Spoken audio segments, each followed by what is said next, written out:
Hold on to your mug. We're in for a wild night.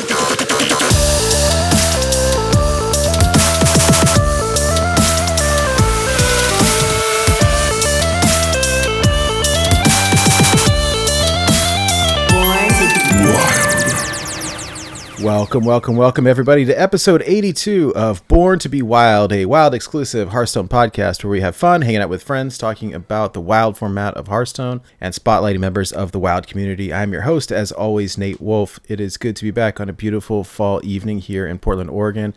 And of course, joined by two of my favorite people. Hydra Sheep, how are you doing tonight? I'm doing awesome, coming at you guys from the greater Vancouver area. It's been not too bad of a day. I'm really glad it's over. I actually snuck out of work a little bit early today so I could jam some Mercs before the show. So I'm stoked. I'm happy. We got a good show tonight. And yeah, just happy to be here. Very cool.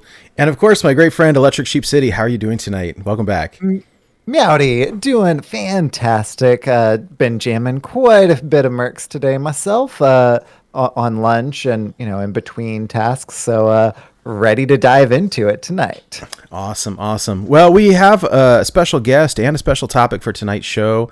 So I'm happy to introduce Wild Legendary Hearthstone player, professional internet troll, the man, the myth, the legend. Welcome to the show, Ggahsoo. How are you doing tonight? Doing well. Actually coming to you from St. Louis today because I am in town for a wedding. All right. But From the road. Yeah, from the road. Also known internet troll, Baku enjoyer, semi-legend player. Very nice. Very cool. Well, before we get started, I guess one brief note about tonight's show. We were talking Mercenaries tonight because, frankly, that is all that we've been playing this week. And so... That's right. Can confirm. And so, yeah, it's been exciting. Now we've had kind of a week plus to kind of digest it. Really excited to talk to Ggahsoo about this, who I think has been probably anticipating the mode more than most other people. And so that's exciting. And... But before we get into that, let's talk about you for a minute. Ggahsoo, for those people who aren't familiar with you, could you tell us a little bit about yourself, as much or as little as you'd like to share? Just your friendly late 20s wild Hearthstone player. Just kind of like hanging out on Discord and Twitter and Twitch, meeting everyone, making friends, playing aggro decks and combo decks into them to piss them off. But like you said, I'm very excited for Mercenaries. Kind of burnt out a bit because my favorite aggro decks kind of got pushed out this past month. I'm a proud Bronze 10 wild gamer right now. That'll get fixed by the end of the month. But Mercenaries is taking up all my.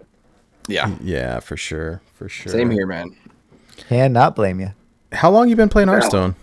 I started playing Hearthstone in 2015. I actually was introduced to it at the Dota International tournament in Seattle. I went to with my friends after I graduated college, and one of my friends, instead of watching the games that we all flew to Seattle to watch, was just sitting there playing Zoo on his phone the entire time.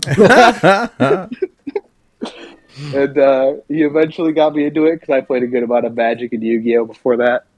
And just never really stopped. Was super casual until Baku got rotated. And I was a big Odd Rogue fan. Papa Jason's stream, actually, I watched a lot of. That was how I learned how to play Hearthstone. Just watching him play. Papa Jason was awesome. Yeah, so this, way before he was a GM, just learned the fundamentals and then played Baku into Snip Snap for a little bit and kept hitting Legend with it. Nice. Very cool. Yeah, I think I met you probably through, I spent a lot of time in the Burnt Court and we kept interacting with each other over and over and over. It's great, kind of playing together and chatting and everything and learning more about the game. So yeah, I'm excited to chat with you and hang out with you tonight. Definitely. Just a repeat of the late night Hearthstone Burnt Court sessions. But, right. in the most toxic place on the internet. it's Probably, maybe true. But, you know, it's where all my friends happen to be as well. So what does that say about me? Uh-oh. Rip. Oh, dear. You play any other games or anything? You had mentioned like Yu-Gi-Oh! And some other card games. So in terms of games that I have a lot of time in, it's mostly Blizzard games, really. StarCraft 2, StarCraft Brood War, Warcraft 3, Yeah. Dota and Warcraft 3, and then Dota 2. That's probably my most played game, thousands of hours. And then Smash Bros. Melee. Nice. And then, yeah, so played that, go to tournaments to that. Not as much anymore with COVID, but I mean, I used to go to like some of the majors in the Midwest area. And then, yeah, played a bunch of Yu-Gi-Oh! In high school and middle school. Played some Magic in college, and Hearthstone kind of took over everything. Yep. As it tends to do. Yes, exactly. Yeah. Hey, so what is it about Wild in particular that kind of drew you to the format, especially as a TCG player? I just liked how, it's wild. Like they say, wild should be wild. Every single card is playable. As a Yu-Gi-Oh player, they don't really rotate cards. They just ban all the broken ones. So you can still play your deck from 10 years ago. I played Black Wings for 5 years straight. If anybody played Yu-Gi-Oh knows what that is.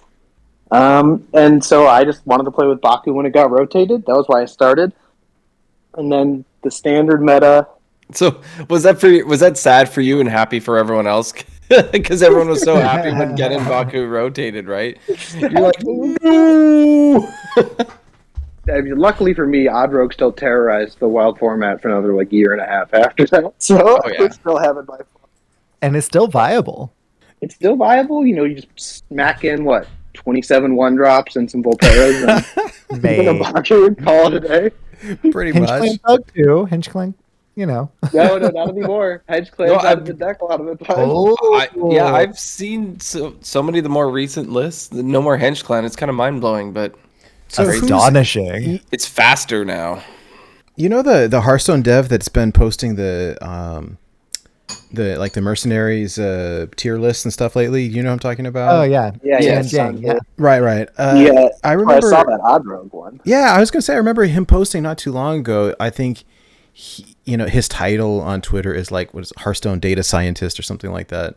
Mm-hmm. And he had posted something not too long ago with top performing decks in Wild and deck codes for them, and one of them was Odd Rogue, and I was like, what? Nobody plays that anymore. And this was not long ago. And so knowing hey, the deck is still viable if you just have to smack them in the face. It's pretty good. That list he posted is that 27 one drop list. It's Leper Gnomes and Sinister Strikes, and it's dirty. That's what I used when I was trying to hit my 1K rogue was Odd Rogue and just super aggressive. I think I had got the list from Martian at the time, or maybe it was Swagwar or a combination of their lists. Swagwar had one that he was playing not too long ago. But yeah. Wild, unfortunately, is a little bit stale at the moment, at least for me. So I've been enjoying having something else to keep me occupiid. I think it actually had Wolf Rider in it. I think so. That one might have. Anything with charge, right? They were running Wolf Rider. It was running the Argent Commander, is it? Argent Horse Rider? Argent Horse Rider, yeah. And so, I mean, it's great. I think over time, I am morphing into this just dirty aggro player because the games are so much faster. And cool, you win, you lose, but what up? Right? Yeah. Yeah, I was committed early on to the idea of not getting 1K warrior with pirate warrior. I was trying to do Dead Man's Hand or N'Zoth or Reno or something, and after a while there's only so many 30-minute games that you want to play before you want to rip all your hair out and or uninstall the game. It's okay, if I play a 30-minute game and I win, it's okay, well, we slogged through and we got it. Or you play a 30-minute game and you lose, you want to just throw the computer out the window. I mean, so At least you get rewards track XP. Hey, yeah, there you go. It's true. Very true. Anyways, hey, so Ggahsoo, I've got a couple of questions for you before we move on. One, I was wondering if you would be comfortable telling my fine co-hosts here about your job, because I find it super fascinating. You don't have to say where you work, but like what you do, because it's amazing to me. Definitely. So I am a flavor chemist. So I develop the flavors that are in mostly beverages, like Gatorade flavors, flavors that go in smoothies. Like the plant extracts and chemicals that essentially go in there that are derived from the fruits to concentrate it and make it actually taste noticeable. Are you responsible for Mountain Dew Baja Blast? Unfortunately, I personally am not, but my boss did work at Pepsi and did make a few of the Mountain Dew flavors. There you go. Oh, let's go. I remember Pepsi Blue. Classic. That's a throwback. I remember reading like I went to law school, right? And we study all this case law, and the case law in the books is always the funny cases, so they're memorable. There is always stuff about products. And I remember reading one a while back, and it was about it was like I don't remember the gist of it anymore, but you guys remember like Crystal Clear Coke or Crystal Clear Pepsi or whatever it was, where it was like taste the same but look different.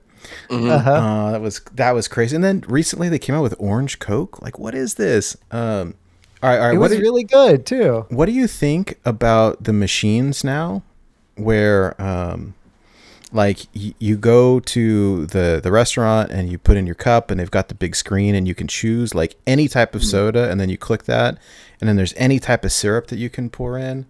Like, I don't know. I love adding lime to Coke, because back in the day you could actually get Coke with lime, but not just Diet Coke, regular Coke with lime. And you can't get it anymore except in those machines and, any place that they actually like pour different things like that.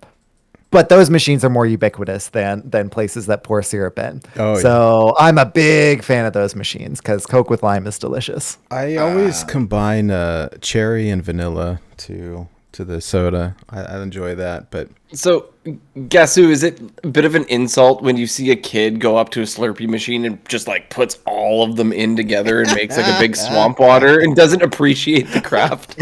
Is that insulting? I used to think that tasted good, and then I tried it as an adult, and it's disgusting. As a kid, like, I know this is not like PC anymore, but we would call it a suicide, right? Where you would go to the machine and just put a little bit of each one. And like, I was cool with it. Like, all right, Coke, Diet Coke, and root beer, and then you get to the orange soda and it starts to get a little bit weird, and you get to the Sprite and it gets a little bit weirder. But then if you then you add like lemonade to it, and it's like, oh no. And back in the day, they all had high C in them too.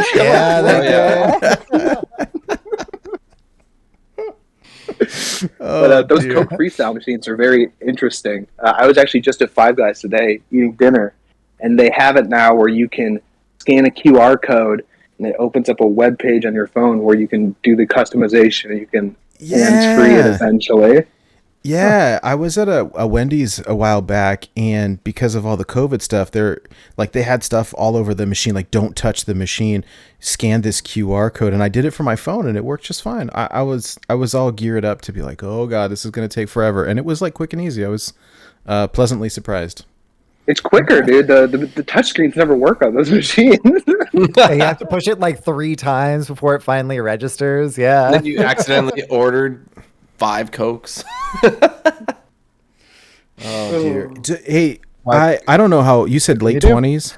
Yeah, 28. Do you recall Ecto Cooler? Or is that before your time? I have seen it, but I have never had it. I've just seen pictures online. Oh, dude. Ghostbusters. Honestly, same. It's yeah, I'm lower 30s, but same. I mean, I'm aging myself a little bit, right? But like that was the good stuff back then. It was like a high C flavor, I think, or one of those juice boxes with Slimer from Ghostbusters on it, and it was like a I don't know, fruity type drink that was green. And anyways, so if we want to reminisce about old soda flavors, do you guys like Vault?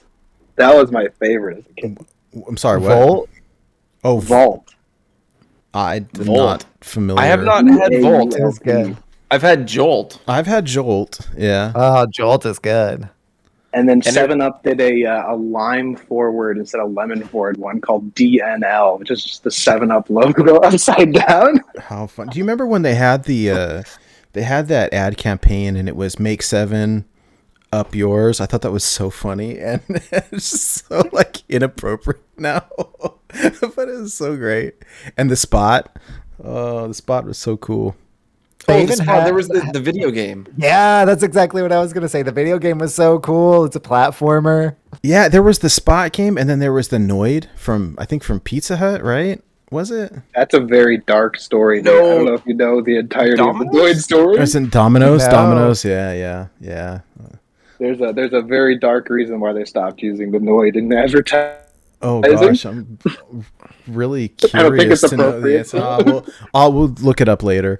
We'll look it up Yeah. later. But Because jeez. now I want to know. Wait, so Flavor Chemist. This is not just sodas, right? This is like, do you do like we were talking the other night about like Jelly Bellies, or do you guys do you do candles and stuff like that too, or perfumes? I mean, it all probably is rooted in a similar It's place all science-wise, very right? similar. The industry is the perfumer and flavorist industry. And Okay. it's basically any manufactured food product will have like an additional flavor on top, even if there's a bunch of fruit in it, because you want to make it pop, essentially.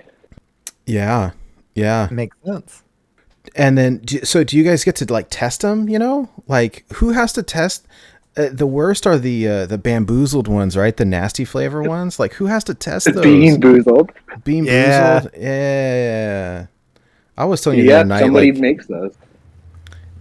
yeah, whose job is it to test it? Like they probably bring the intern in. Hey, here, help us test this flavor.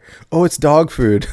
Like, jeez. So basically, how it would work was Jelly Belly probably intentionally sent out the briefs to these flavor companies saying, we want a dog food flavor, we want a booger flavor, we want grass flavor.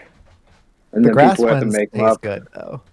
Those ones do taste good, actually, yeah. There's an episode of Nathan for You. It might be the first episode where he contracts a flavor company for a frozen yogurt shop to make a poop flavor. To put in frozen yogurt. It's like that promotion. Wow. When I was around like 12 or 13, my family got to taste test a bunch of sodas. I don't know what we got out of it, like free plates or cutlery or something, but like the company had like called us and asked us to taste all these different things. It's like, sure, we'll take whatever free stuff you have and taste your soda. So I don't know if that's still a thing or not, but it definitely was around like 1998-ish. Huh. Interesting.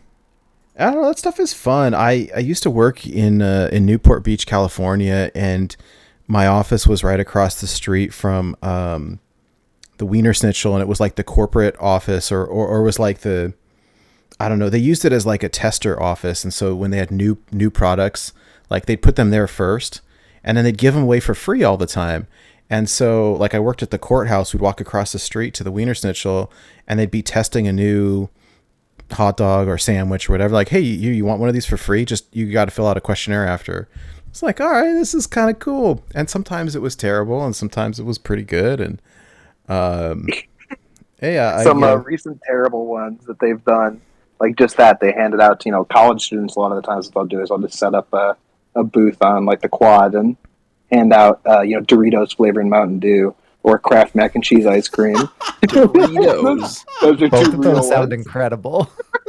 Cheese In the worst Mountain possible Dew. way, but incredible. the college campus is like the correct place to do that. But there's got to be Absolutely. sample bias because they probably like it.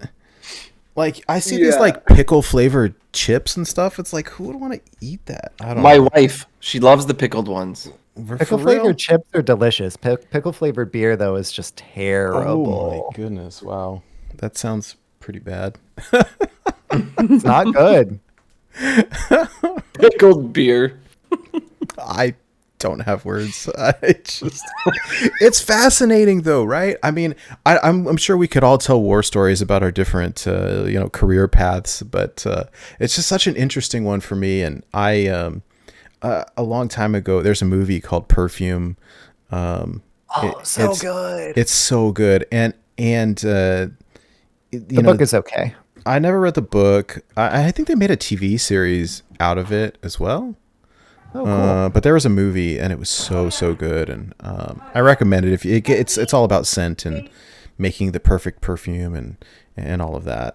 It's an excellent movie. It's pretty dark, but anyways, before we go too far down the rabbit hole, I got one last question for you. And we ask this question of everybody: how did you come up with your name, Ggahsoo? Is there a meaning behind it, or a story, or anything?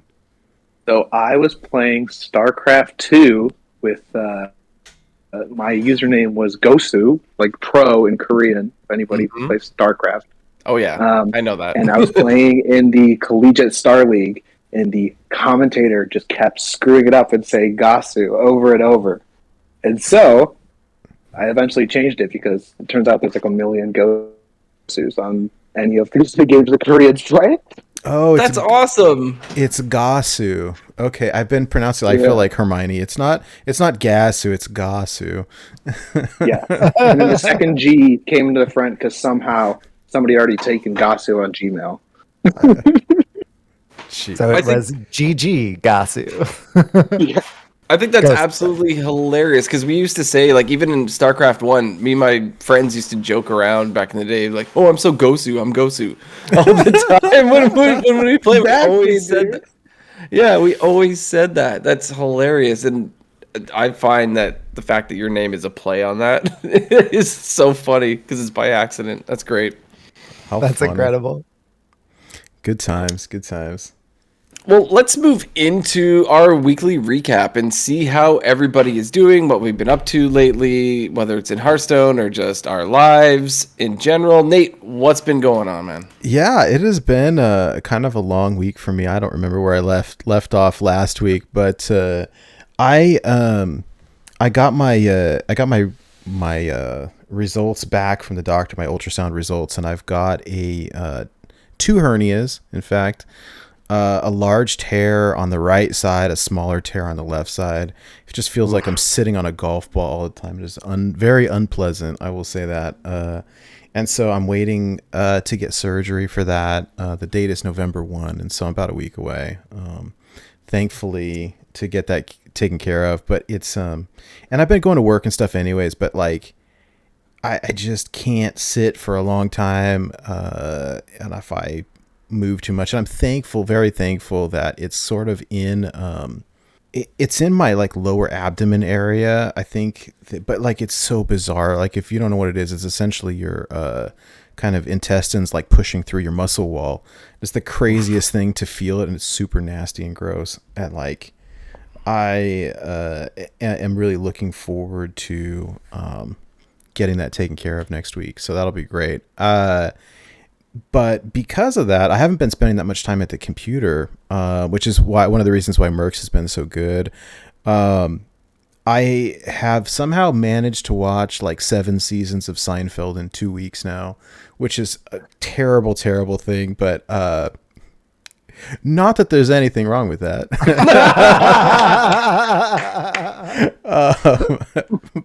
But the beauty of the iPad, right, is that you can do picture in picture for most things. And so I would do a little picture in picture and either lay in bed or lay in the bathtub or whatever. Like laying down is much more comfortable than sitting up, and playing Mercenaries.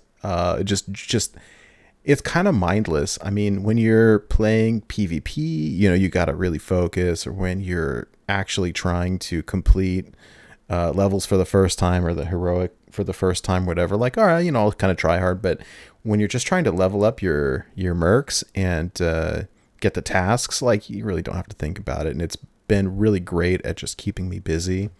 And so, yeah, aside from that, it's been kind of an uneventful week for me. Work has been very busy. No surprise, but aside from that, yeah, everything is pretty cool. I was a little bit grumpy, like all the Pokemon Celebration stuff came out. I play a little bit of Pokemon. It's like prohibitively expensive. But I think one of the issues is like it's a supply and demand thing where there's always plenty of Magic stuff and the Pokemon stuff just vanishes. It's so hard to get. And so I got a call earlier today, like the local card shop is great because they'll save stuff for me, which they don't do for everybody. And so they called me and they go, oh, hey, you know, the new Pokemon Collections Ultimate, whatever it's called, box is in, and we'll save one for you for a week if you want to come in and grab it. And the MSRP on it is $120, which is expensive, but it comes with a lot of stuff, right?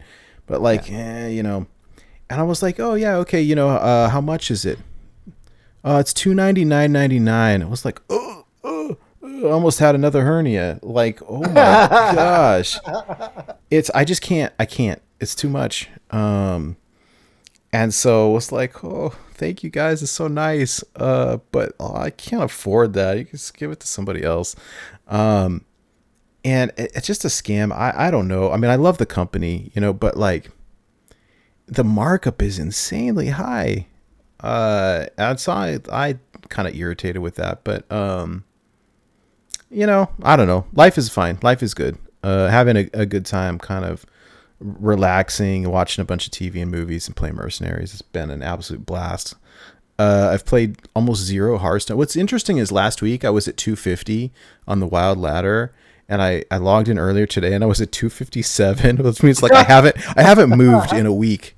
And so like, okay, well that's good. At least the decay is super low, which makes me think there must not be a bunch of other people playing either.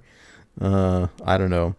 I have been super impressed. Maxibon has retained rank 1 legend like the entire month, which is super impressive. I keep chatting with him in Discord and trying to get him to teach me how to play Pillager Rogue, but because he's in Australia, the time zone difference is rough. He's like, oh yeah, how about 8 p.m.? I was like, my time or your time? And he's like, oh yeah, my time. Like, that's 3 a.m.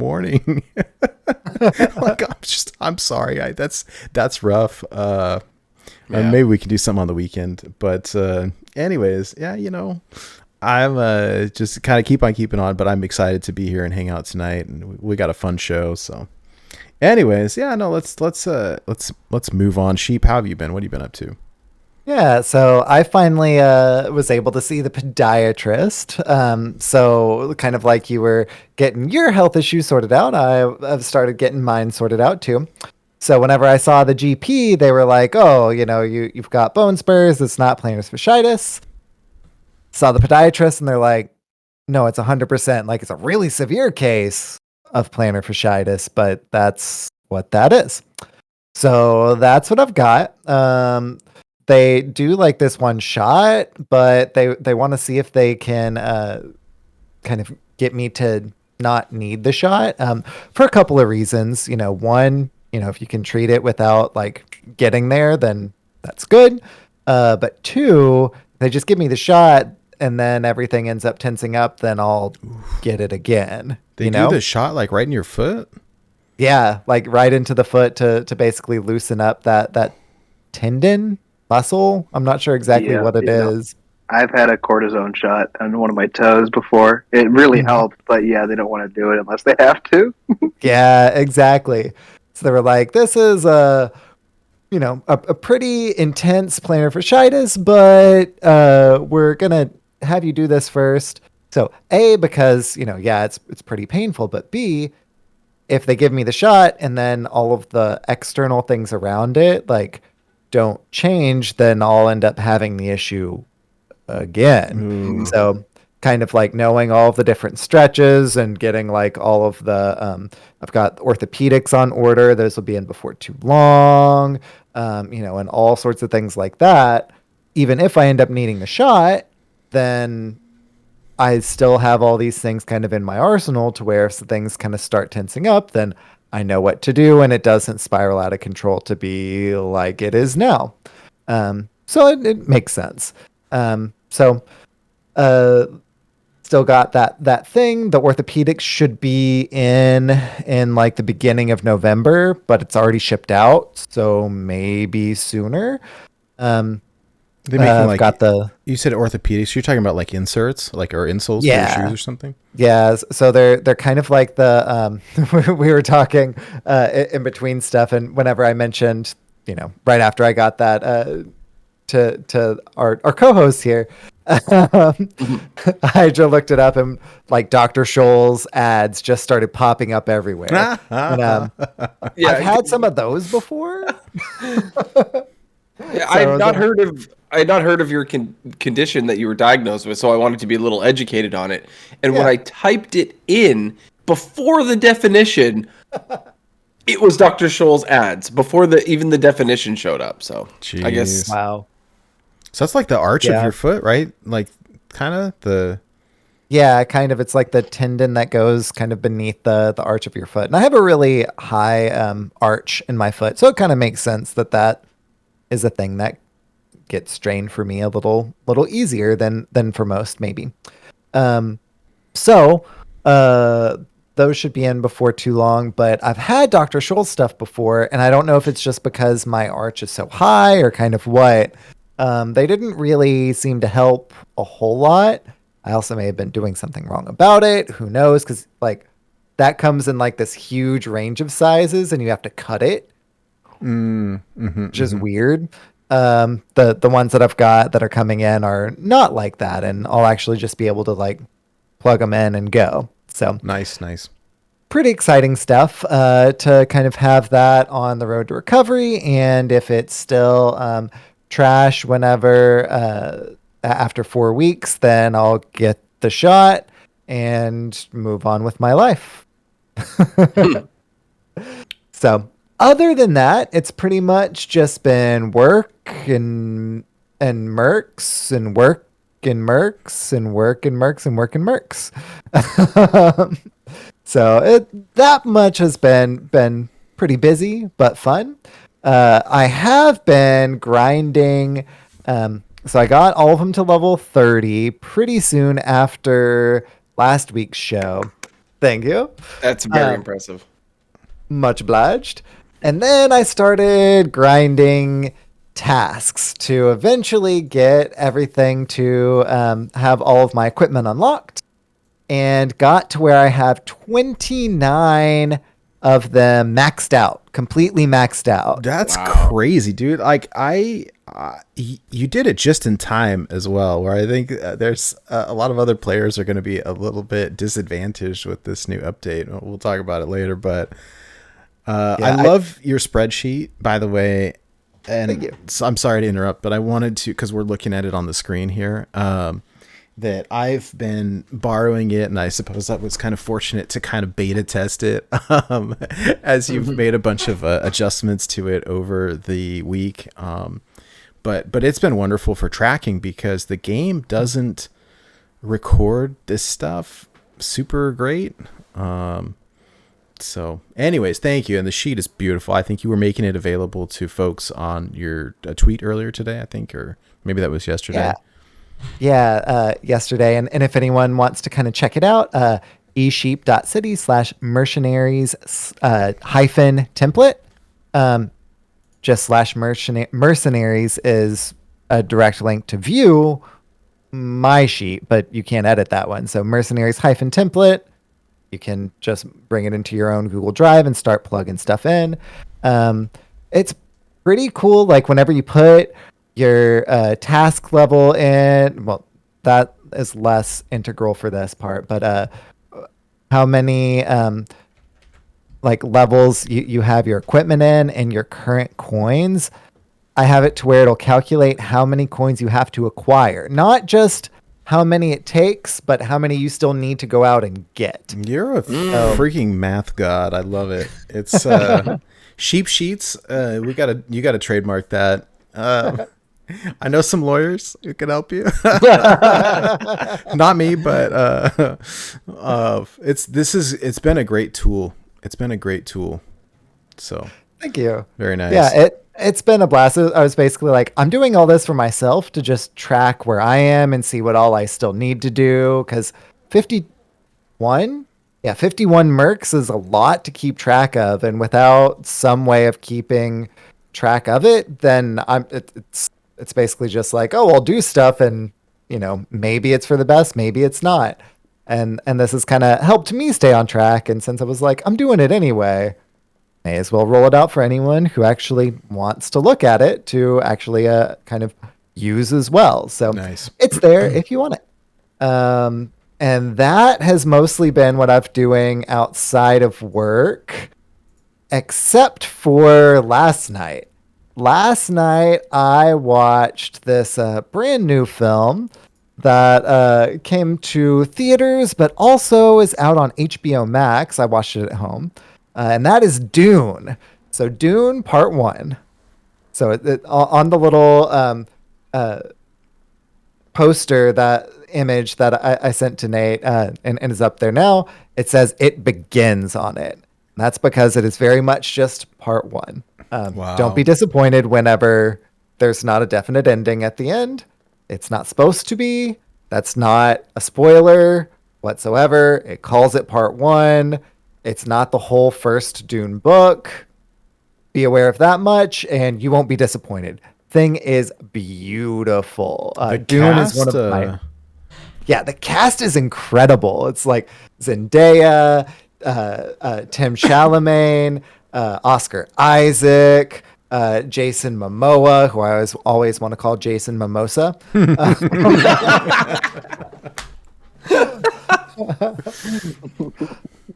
It's just an incredible cast.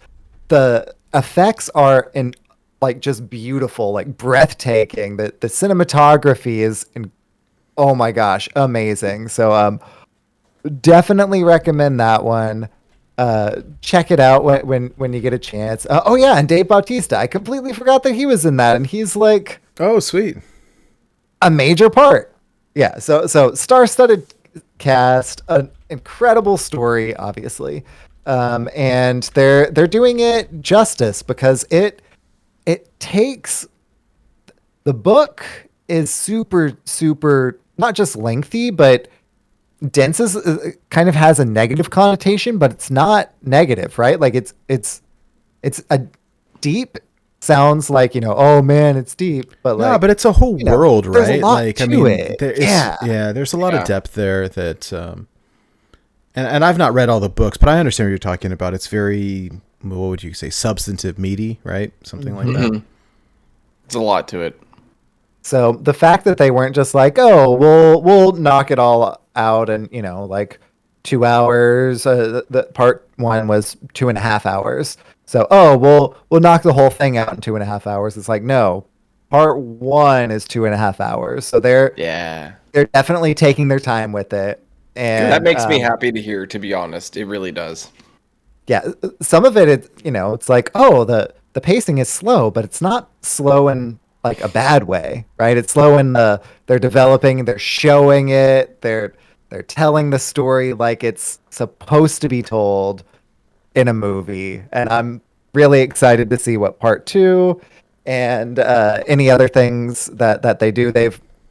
I don't know if it's like, I've not seen the announcement, but it's on Wikipedia. They're coming out with, I can't remember exactly what it's called, Sisterhood or something like that on HBO Max, like straight to HBO Max. Wow. Which is a prequel and develops, shows the Bene Gesserit from back before the, Dune itself starts. So I think that they're really developing and putting resources into and actually like committing to Dune as more of a platform than just like, hey, we're making this one movie or 2 movies. So it's gonna be really cool. So I'm really excited to see where all they go from there and what all they kind of put on top of that, because the story's incredible and there's so much story there. So I can't wait to see what else comes out kind of after that too. And the first movie makes me even more excited for that, if that's telling in any sort of Yeah. way. Well, and the old I'm movie really was excited. I'm really excited for Dune as a platform. Just like Hearthstone, right? The Dune auto battler. Dune Pokemon. I'd play a Dune Auto Battler. I totally would too. My Moadib ate your worm. that's rad. Let me drop my Shai Halud there. Like, let's go. the old movie just doesn't stand the test of time. I watched it, I don't know, not long ago, within the last year, and it doesn't quite hold up, the special effects and stuff, and it was groundbreaking for its time, right? But it's just not quite the same. So yeah, I'm looking forward to it. I was planning on watching it yesterday and ended up watching another 15 episodes of Seinfeld or something. I don't watch comedy very often. It's just not in my system for whatever reason, and I got on this kick and now I can't stop. So not that there's anything wrong with that. All right, Ggahsoo, what have you been up to, man? How's your week been? I think she put it best, man. It's just working Mercs. That's been the main thing. Sulking about my football team of choice, the Chicago Bears, losing to the Packers. Rivalry game too. Rivalry game. I was at the stadium. Really, really high hopes. It started off well, and then it just kind of went downhill. And I consumed some beers and played some Mercs after that. Yeah. But it's been a very low key week. On your Seinfeld kick note, I have been watching the first 2 seasons of Curb Your Enthusiasm while grinding beers. Yeah. Nice. All right. Yeah, I haven't watched it, but that's by Larry David. Larry David, right? Who did Seinfeld with Seinfeld. So yeah, no, that's awesome. I'll have to just watch it next. Yeah, they just go right into it and marathon that. Hey, next. right? I like Absolutely do. It'll be a slightly different experience, because you'll be hanging out in the Fellwood instead of the Barrens while doing it. But but yeah, as I said, very low key. I'll kick it off to Hydra and see how his week's been doing. Because all I've been doing is playing games and working. Yeah, Nice. basically, very similar over here. So I've been doing my daily quests just to get them out of the way so I can continue to play Mercenaries, and that's a little more difficult when you keep them going on 3 servers. So it gets in the way even more than normal when I want to play Mercenaries, and I'm like, man, I gotta clear them all, get them out of the way. But while I was doing that, I ended up getting one of the rogue skins over on Asia, because I ended up getting the 400 total levels on the rewards tracks in Asia. And we were talking about it earlier, Odd Rogue, I have that deck over there. So Nice. I was like, hey, why the heck not? Let's grab myself a rogue skin. This one's pretty dope. So really, thanks, Got 'em. Sheep. But yeah, so I grabbed that. That was really cool. It was unexpected. I wasn't actually really looking for it, and it just, so happened to be while I was, just clearing those quests. And also while I was clearing quests, I just had this one game that I thought was really funny. I just sort of wanted to share the experience. So I had quests to play 25 spells, and then I also had play 10 shadow spells. And so what I did was I went to my collection, I typed in shadow, and then I proceeded to put all spells in my deck, right, as a priest. And just threw everything in. I had 0 minions in the deck, and queued a game, and so Thought Steal was there and whatnot, and I ended up going up against a Murloc Paladin. And this ended up being pretty funny because I figured they're probably running any Finn, right? So I actually thought stealed an anyfin. So I got an anyfin can happen. And if you read anyfin, it says summon 7 Murlocs that died this game, not 7 Murlocs that died that were yours this game, right? So I immediately started targeting because I had this card, right? So I'm like, okay, I'm gonna kill everything that has charge and like all your war leaders. So I just focused on the bluegills and I focused on the war leaders. And the person was doing their little emoting because I had the worst deck in the world, right? Like I only just had spells. It was horrible. I was just playing my shadow spells out. And then the most perfect thing happened is I waited long enough that I knew I was going to have lethal. And I played that anyfin and killed them with their own win con. It's so great. I had a board with, I don't know what the total is, but there's an 8 attack, a 7 attack, another 8, a 7, an 8, a 7, and an 8. So it was a lot more than 30. It was just, it was one just awesome game. And yeah, it was really funny. I liked it because I was not intending on winning. I was intending on completing my quests. So that made me happy. And then Fate came along and was like, ¿Por qué no los dos? Right. But yeah, I've been playing a lot of Mercenaries, and I most recently, I've been a little bummed because I haven't got to play it as much as everybody else. My cell phone cannot play the game, cannot play Hearthstone in general. No. It won't run. I got a LG G6. It's a good phone, but Hearthstone it takes 5 minutes just to load. I don't know if my phone is just crap now. I have no idea what's the problem, but it doesn't run, right? And once it does finally kick in, you can play, but you're swiping and it doesn't really work and you accidentally click on the wrong thing and it's not fun. Mrs. Hydra, so we had our wedding anniversary was yesterday. Oh, congrats. Congratulations. That's so cool. Oh, well, thank you guys. Nice. She obviously has heard my complaints and decided that she was going to buy me an iPad. Ooh. So now I can, lay on the couch. I can copy sheep, maybe take it in the bath. That's how we do. Or lay in bed like the rest of y'all do and be able to just watch TV, play it on the couch, play it in bed or whatever. And I am stoked because I can't play it when I'm either on the go or whatever. So I'm happy that I got this iPad and I can play the game when we go just relax in bed, watch some Seinfeld. Right now it's a Frasier kick for us, but right. I will tell you, picture in picture is my favorite thing, where you can you're watching Netflix or HBO or whatever and you can minimize it, take up a little corner in your screen and then play Hearthstone with just a little overlay of your video. It's so great. It's so great. I'm gonna have to do that. But yeah, it's because I also have a really old tablet as well that I used to play Hearthstone on.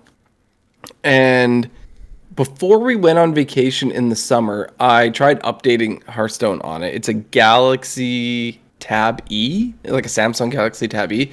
And when I updated it and then went to open it, it straight up said, your device does not meet the minimum requirements to play this game. Oh, no. It used to. Why doesn't it now? So, yeah, no, I just have not been able to play the game mobily whatsoever, which I usually don't do anyway, but I'm going to be pretty excited to do that. So, that's basically been my week. Work has been just work.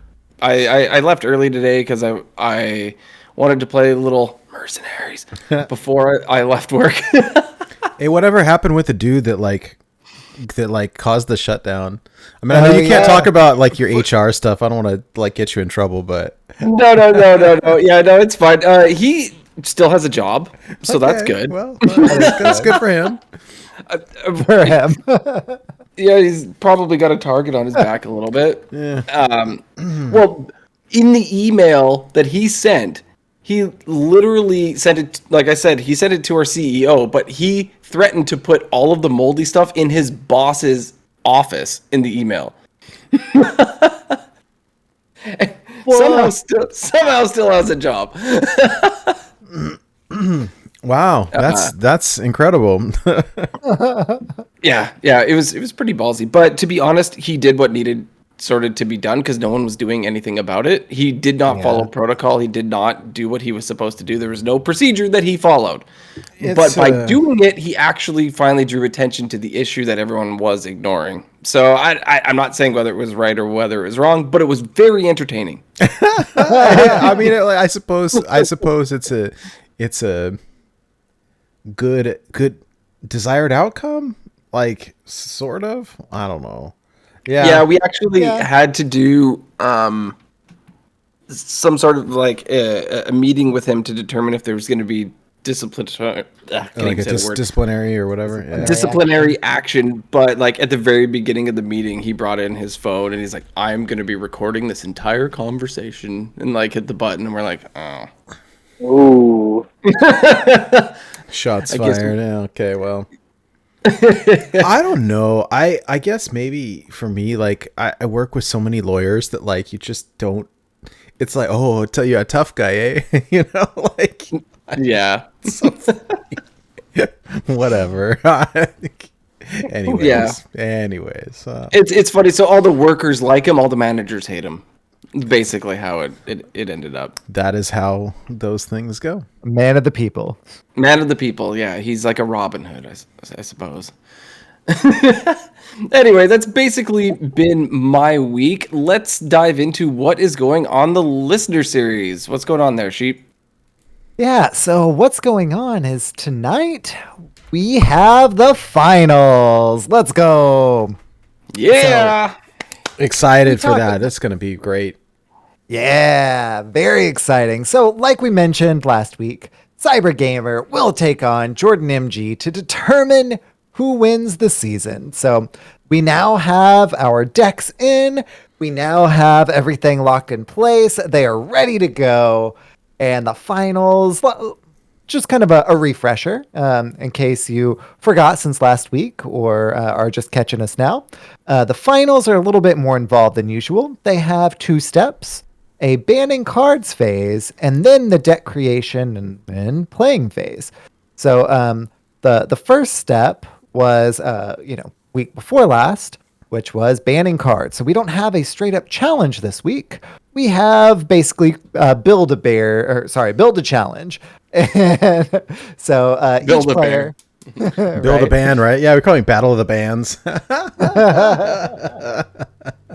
So each player bans 10 cards from each class and 15 neutral cards for the other player.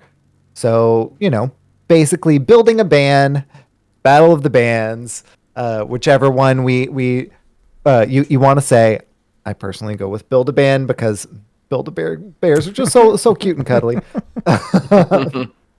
So they each banned cards for each other and then built decks from it, and we've got some pretty spicy lists. So it's going to be a really fun, just whole series to watch, and even more so to cast for us. Yeah, I'm really looking forward to it. And big shout out to both Cyberon and Jordan for making it this far, and also to Jordan. This was his idea for this challenge in the first place. We got it or like very late last season, and it was just too involved to implement last minute. But we've sort of had this on our radar for a long time now, and so it's really exciting to implement.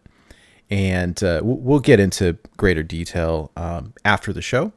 If you're watching this live, hang out with us after the show. We'll jump right into the games and cast the matches live here. If you are listening to the audio version of this podcast or watching it on YouTube, the final matches will be a separate recording that will be, of course, hosted here live on Twitch, but then posted up on YouTube as well. And yeah, the winner of this match will be the winner of Season 3, the champion. So very exciting, very exciting. So grab some popcorn, watch either live or on YouTube, and it's going to be phenomenal. Can't wait. It's going to be a blast. So that is what's happening in the listener series. We have the finals, the final push with Jordan, who's in chat live now. Shout out to Jordan. Shout out to Jordan. Very So that's it for our listeners series. I believe we've got a special topic this week, gents. Yeah, I kind of skipped over the news. There really wasn't much. I think the only thing newsworthy, and I didn't bother dropping it in, but there were a couple of bundles that came out. There were a couple for Mercenaries. So one was it was a $5 for a legendary card and $7 something or other for a bundle of coins, legendary coins. Sheep and I both got kind of hosed in separate ways there. Yeah, we did. I take one for the team, do a little bit of a social experiment to see what happens when you buy something that you already have. Mistakes were made, but Luckily, I needed them, so I got okay. Oh, other than that, I did not get the legendary one because I do have all of the cards. Yeah, so that I was, didn't bother with that one. it's a waste of $5 right there. But Yeah. So I got a nice Anduin out of my legendary. and hey, I'm there still you go. in nice. full ban. So what happened there was Nate bought it and has all the heroes or mercenaries unlocked already, but got regular Sylvanas because only had the pre-order one for that one. And so I was like, oh, I wasn't gonna get it because I thought I was just gonna get coins, but now seeing yours, I'm gonna pick it up. So I picked it up because I did not have the base portrait for Diablo, Lich King, or Sylvanas. So I picked it up thinking I was going to get one of those three. And I got Uther coins. So we Rip. both thought we were getting the other thing, and neither of us did. It's sort was of funny. You know what's interesting, and I don't know if it's our fault or not, but I kind of made a little bit of a fuss about it, and they ended up pulling it out of the store. And then they kind of reworded how it was listed on the shop and in the game, and then loaded it back up, kind of explaining that so that everybody was, I guess, buyer beware situation. Interesting. I don't know. Deck Tech went on to post later something to the effect of like, hey, if you have all of these, you might want to not buy this because this is really intended to help people catch up and get ones that they don't have yet. And then there was an interesting kind of afterthought to that said, oh, by the way, if you're looking for coins or if you're looking for portraits that you don't have yet, there will be, new bundles coming soon. So just hold tight for those, which I thought was interesting. Yeah, I'm already impressed that there's been a couple different bundles already, and it's only been out just over a week. So I would imagine they're gonna keep on rolling out these little things to, cater to what we want here or what we think we need. Yeah, I imagine they probably will. And the only other thing newsworthy was that we got the Fairy Tale Heroes bundle for Hearthstone, and I don't recall the price. Was it about $20 or something? 15, 20? I don't recall. I think it might be 25. I think it may have been 25. Yeah. I have because it was 31 Canadian. that's like $10 US, so I don't know. Yeah, so I'm joking. I think it was 50 cents. I think it was $24.99. I think you're right. Maybe something like that. Anyhow, like I see those things and I'm going to just click buy, which is a mistake. I don't recall how much it cost.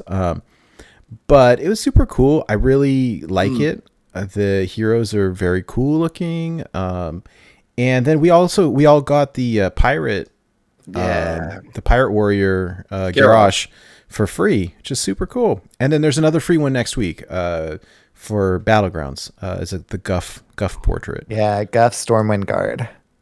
So cool. I don't know, that's really it for news, but yeah, special topic. We're here to talk about Mercenaries. So I think we've all were anticipating this mode coming out, and now it's out, and it's pretty much kind of all we've been doing really for the past week. And I guess I'm really curious to hear everyone's kind of initial thoughts on it. I think for me personally, I love the mode just to have something kind of slow and grindy to throw my time at, and it's been interesting. And there's some pros and cons with what I'm about to say. I sort of feel like the game mode is still in beta in some regards. Like, you remember when Battlegrounds came out and it had the beta tag on it for ages, right? And Mercenaries, like, Yeah. just here it is. But there was so much that was either not working correctly or not fully fleshed out or missing or just not explained. But I think that it's kind of a double-edged sword there, where it's actually been a lot of fun to try and figure out how all this stuff works. Like, there's all kinds of new keywords that we don't use right now. What's a death blow, right? How does combo work? And there's stuff like that. There's a whole bunch of new keywords. There's a bunch of synergies. There's tasks, there's equipment. Like, they don't tell you how any of this stuff works. It's just, here, play this game, and you kind of got to figure it out. And we sort of learned through playing about, like, oh, well, you know, this is how you level up your characters. Oh, this is how you get tasks. Oh, you can unlock equipment for your mercenaries and level it up, and it helps them do things and give them better stats. And it's all been pretty fun to just experiment with, and then sort of exploiting the when we figure out how to grind levels, especially for tasks. Sort of exploit's not the right word, but figuring out the most efficient way to grind levels or grind tasks. Yeah, min-max. Yeah, You know what? I always hear, like, min-max. What does that mean? Like, I feel like I should know this, but Yeah, so min-max is kind of shorthand for minimum effort for maximum output, right? So minimum effort, what can you, basically the most efficient way you can do something. I see. But typically it has a little bit of a not quite exploitative, but kind of connotation. So very much kind of along the lines of what you were kind of getting at there. Yeah. And I feel like that's been something that's been around forever. So we all know that something that everyone's been doing is this Baron's 8 thing, right? In Heroic. But that's not something new in games. Like, I remember in the old Final Fantasies, you would just go farm an area because you knew what you were doing, right? Like, Yeah. like it's nothing new to be able to do this. And I'm really glad that the community has, banded together and figured out how to do this min-maxing. And I mean, when people figure out stuff like this, it sure helps me, right? I'm okay with it. Yeah. Oh, And yeah. how? That's great. Yeah, it's fun. One thing that I really think is interesting, they really set the stage for future additions to the game. Like, clearly there's some synergies that we see early on, like fire or humans or orcs or Demons. that type of thing. And then it's like, oh yeah, I want to build a comp of Murlocs. Oh, well, there's only 3 and I need 6 for a party. Like, oh, well, I guess we'll probably get some more later, I hope. Hey, maybe we'll get Finja. I would really like Finja. That would be... Oh, Finja would be cool. That would be very cool. Murloc War Leader. Yeah. Yeah, right. Like, there could be some good ones. Or hey, add some pirates or whatever. I really struggled with pirates, right.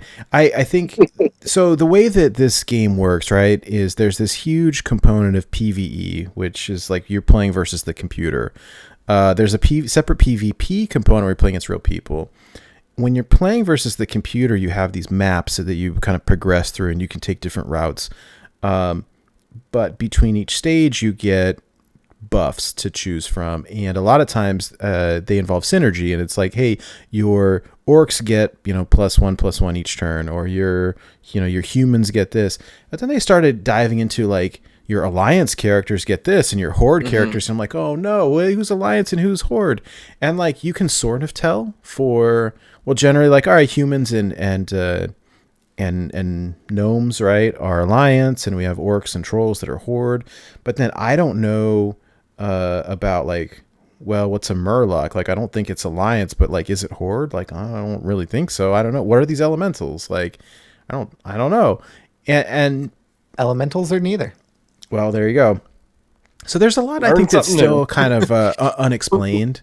I will have to find the tweet. I think Hat shared it with me. It's really exciting. I mean, this one's a little more basic, but figuring out everything in the game when nothing is really shared, it's a fun community experience. It's just like the Celestalon puzzles, like, Yeah. it's just people grinding their head at it. Like, all right, how does this work? All right, cool. Everybody share it on Discord, share it on Twitter, and then it's like, oh, the Chinese community found this. Let's use one of our 3 representatives who talked to us from there to disseminate the info. Right. I think it's really cool because it's not as easy as typing in on Google what's the best composition. Like, it's all in like these different groups on Discord or who you follow on Twitter, like the people you know that are kind of figuring these things out. Like I find that you can't just go to a website and it has everything for you already. Like it's as people are learning, more information is getting out there, and it's just this amazing community experience, and I'm having a lot of fun with it. Yeah, and I want to give a big shout out to Pasca as well, who I believe was the founder of that Mercenaries Discord, which has been just exploding, right? I mean, it's huge. I thought ours was busy. Like, I logged in today to look at something, 452 new messages. I was like, whoa, okay. I can't, like, it's really busy, but it's been cool to interact with people and learn. I've had a blast hanging out with folks. We've had kind of a group DM going all week with a handful of players, just talking about the game and kind of grinding and trying to figure out strategies and stuff. I know, like, my good friend Blue Train has been playing a ton of it. Ggahsoo, that guy Floop, Lord Zav, among others, and yeah, it's just been a blast. It's been anyway. So here's this tweet from Celestalon. Alliance is human, dwarf, night elf, gnome, and Draenei. Horde is troll, orc, tauren, blood elf, and undead. And Arthas. And Arthas, right? Arthas, I think, yeah, that's a weird one because it says human on the card, but he's the Lich King, so. Oh, I thought it said undead on the card. My bad. I don't remember. So it did in the leak. And the data mine, that's not leak. The data mine had him as undead. They switched it to human. But, I mean, canonically, he's neither, right? I'm not a huge WoW lore guy, but canonically, he's neither. But I think they just wanted to keep the synergies that they had already put into the game for him. Yeah. I remember that makes sense. Digging into that because the way that he became the Lich King was kind of funky because he didn't, like, die the way that normally you would, right? To become a scourge or something like that. And so, like, he's somewhere in between human and undead. It makes sense. For synergy's sake, like, they're going to do what works. It's been interesting to watch the meta evolve, if you want to call that, in terms of PvP, where I think we were all looking for these combos, right? And day one, everybody realized, like, oh, wow, Zyrella is really good because it not only does her attack damage the opponent, but it makes their attack 0. Oh, and then you run Samuro into it, and then he gets Wind Fury and his attack buffs, and so people started, using those two. And I think, what do they call it? BTX, right? Was Zyrella, Samuro, Blademaster, Samuro, and Thrall as this comp. And if you could really grind it out and get Doomhammer, then Thrall has got Wind Fury, and then, okay, well, that's been discovered, so how do we counter that? And so within 1 week here, there's like a mini meta, if you want to call it that, and then people are just finding counters to that, and then a counter to that, and realizing over time, like, what's good versus what isn't. It's just been really interesting, and I think the game will evolve over time as we get additional mercenaries. Like, I'm sure there will be more synergies, and it's been fun. I don't mind grinding it so much, and I think that Martian Boo posted something on Twitter earlier this week that I really liked, comparing the game in some regards to Pokemon. You're talking about grinding, like in Pokemon Sword and Shield, when you're trying to breed Pokemon where you're just on the bike, like riding around in circles waiting for your eggs to hatch or whatever. And it's like, it's more fun in Mercs. At least you're playing something, and sure, you gotta, you're grinding out your quests, but it's better than that, like, but serious Pokemon vibes. And I thought, hey, seems kind of accurate. So I think that, there's so much that we have not discovered yet, and it's just been an absolute blast. And I don't know, I'm sort of in that same camp with Sheep, I think, where it's like, well, I compare it to Wild Hearthstone somewhat in that I know what's good right now. I'm not quite sure yet what's going to be good in the future, but I want to be ready when it happens. So let's just max out everything, and so that when there's new comps available or new synergies, that we're ready to experiment with them, versus like, I don't want to find out way later, like, oh yeah, you need to use this old Merc guy, and meanwhile he's over here sitting at level 3, and Right. Yeah. and I've got to do all this grinding before I can test it out. So it's been something to do. Yeah, definitely. That's been sort of my view as well. What I've been doing is like I've been keeping an eye on the PvP. I only have done it for some of the rewards, and I have noticed you get, for a win in PvP, you get so much more XP than you would in a PvE match, which is really big cool. time. But you get nothing when you win or lose. I mean, so yeah. But they which were is saying, sorry. bit of a bit of a bummer there. So like I just, maybe they will change that. I don't know. I think you should get something. But I've been mostly doing the PvE, like you were saying, Nate, because I don't know what is going to be good. Because something that's good now, like 3 hours from now, there's a counter for it, right? So I've literally I'm trying to level everything up. I'm just going to try to max everything. That way, the second that the meta changes, I'm not like, oh no, here I've got to level up a whole new comp. Well, guess what? It's already sitting there waiting. Yeah. So yeah, I just want to get it all there, and I think it all depends on what you like. Like if you want to get in there and you want to hit that top 200 right now, like all the power to you. Me, I'm going to sit back a little, and I'm going to just level up everything that I can so that I can be competitive when, the switch flips and there's a totally different meta the next day. Yeah. Well, and get this, right? So early on week 1, right, to get on leaderboards is top 200. And we had a bunch of friends get on there, Draco Cat and Lord Zav and Blue Train and Floop. Awesome. I'm not quite sure who else. But early on, right, leaderboards were in like the mid 6,000s, and we're now into like week 2, and we're up to the high 9,000s now. And so it's definitely morphing over time and growing, expanding. And so I laugh when people say, oh, the meta's, it's been 1 week, the meta's solved. Like, no, it's not. So I don't know. You're the guest. Ggahsoo, what do you think about all this stuff?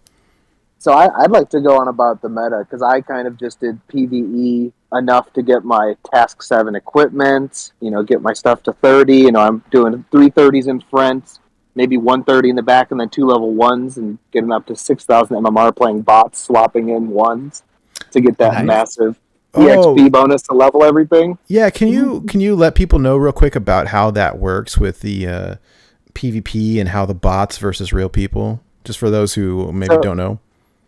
So yeah, if you go into PvP with all level 30s, at this point in the game, you will face people at 2,000 MMR. It is completely full of everybody's got their stuff leveled up from PvE, but the matchmaker tries to match the teams by level in addition to your MMR.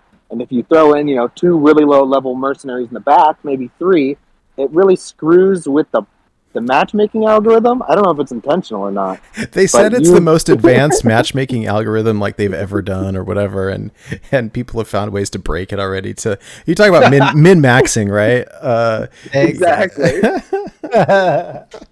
Yeah, I'm facing, when I was doing this, I was facing bot teams. Again, it's like mine. It's like there's a level 30, a level 27, maybe like a level 25, and like a few level 1s in the back. And it's just free wins, free climb to like 6.3 is when you start kind of facing humans also doing that. But once you start facing humans, like you said, the meta has shifted so much. It started out with that Zyrella Samuro combo, and then people are like, oh, Varden's actually the most busted character in the game. You just flurry and slow everybody, and then you win with speed control. Mm-hmm. And then they're like, oh, you know what else is speed control? Karen. And now Diablo works, just like Crip was saying before the game came out, when he said it was the best character, before it got nerfed from the data mine. I could And, not believe that people are running now. Who is it, Gruul or whatever, to counter the Diablos. Gruul is the latest evolution. There was the Tavish spike, and he's still really good just to counter the AoE with his traps, stacking them up. Tavish, I think, is And then- pretty great because the traps, but Gruul's terrible. Like I get the fire. There's an equipment that gives you, it's a like less, you take less fire damage or something like that, right? Fire resistance. But like Gruul, all of Gruul's bonus attacks are like if your opponent has a dragon, do X, and like They're that's useless. just they're terrible. Yeah, I'm not running Gruul. I don't even care. I was leveling up Gruul today, and I did not get it as to why I was told to do this, but I was doing it anyway. Just that equipment. I do have a fully maxed out Gruul just ready for whenever I hit PvP. Have we learned anything from Hearthstone, right? The cards that say if your opponent's playing a dragon, do this, like they're always bad. Always bad. And there's no dragons. I mean, it falls in line with Murlocs, right? I've got 3 cards work with dragons, right? I've got Alexstrasza, I've got Brightwing, and then I've got Warmaster Voon, who has some dragon synergy. That's it, right? Totally. Yeah, no, but Gruul fits in this weird. You have to think of more like a Pokemon, the VGC format, the 2v2 battle, where sometimes you want Rain Dance, and the only 2 options are Pelipper and Politoed. Unless they're not playing with Ubers and you don't get Kyogre, and they both suck. I mean, you're just running them for the ability, and that's what Gruul comes in. You're just running it for the passive. I mean, it can attack and it has a passive. It's got a bunch of health, actually. It does a pretty big stats. But it's just the passive. And there's going to be more things like that, I think, released, where maybe it'll be like, shadow spells can't be fed up with Vol'jin. Maybe that'll come, just a tech card. And, we all know tech cards are the best cards in Hearthstone, right? Proven We learned best nothing win from rate. Hearthstone. Crabs. There's always a hungry crab. I think but this is that a tech card. Yeah, it's a tech card that's always in your hand, or at least in like the top 3 of your deck. So maybe it's worthwhile as opposed to I hope I draw 1 out of 30 and pray. I think that now that we're a week, I guess almost 2 weeks in, week and a half in, we've all sort of realized that, like speed is way more important than anybody thought, and having speed control is just an absolute must. And so how is this going to work? Because we've tried fire, we've tried nature, we've tried these different things, but like at the end of the day, right, it all comes down to speed. So what is the best speed comp that's still strong? Very interesting. And as it turns out, the 3 pre-order mercenaries are very good. Yeah, all 3 of them. Wild. Almost like that was intentional. I think Izor, so he's the lead Mercenaries dev. He's in the Discord a lot. And he also is the inventor of Dungeon Run. And I guess that's kind of how he got this project. Makes sense. But he said, there's one mercenary that in their internal testing still hadn't really been used a lot. This was a few days ago. He said this, and it was Blinkfox. And you're seeing now, as of the last 2 days, people are popping up Blinkfox comps. And, I think there was 1 or 2 before he said it, and then a lot more people got motivated to try it and see how it worked. Because he was running one, and he was 50 for a while. Wow. And he started pretty late. It's pretty good. Yeah. Especially like a fully maxed out Blink Fox where the final equipment, the extra ability is always the last one that your opponent casts. And it always has 0 cooldown. It's just like, chef's kiss good. That's nice. I lost to it a bunch in the PvE because I do some super powerful attack and kill something, and then the Blink Fox would do it back to me like immediately, and it's like, oh wait, you're cheating. Blink Fox is like, thank you. My one of my only complaints with the game, I feel like the economy is terrible. Like the pull rates from the packs are awful. Like it feels pretty bad to buy 60 packs and get 3 portraits. It's like, but I'm missing so many. Like, it's crazy. I've bought more packs than I'm comfortable talking about, and I'm still missing quite a few things. And I don't know. I would hope that they would adjust it a little bit or something. Like it's pretty crazy. I'm not quite sure. This is one that's interesting because Hat, I don't know if you saw his Twitter thread about the pity timer, but he was trying to go through not even for portraits, just for legendaries because people weren't hitting it at 40 packs, right? Yeah. And that's our common knowledge. And then he went through all the blue posts in the past on the forums, and I'm in through the legal details on the pull rates. 40 pack legendary is not mentioned explicitly by Blizzard. Nope. Yeah, even for just the regular packs outside of Mercenaries. Yeah. It's wild. And this is even worse because it clearly doesn't, auto do it. Oh no! Anymore. I saw somebody in the Discord showed a pack that they pulled with 2 diamond cards in it. I was so jealous. Oh my gosh! Like you, Nate, I have spent way more than I care to admit here, and opened way more packs than I care to admit, and I've opened 1 diamond card. I have 0. 1. 0. At least you have 1. Yeah. I did all 3 pre-orders, and I have spent some money on the game, and I've opened 0. So I don't know. I hope that. I mean, maybe that's what we get for going all in so early.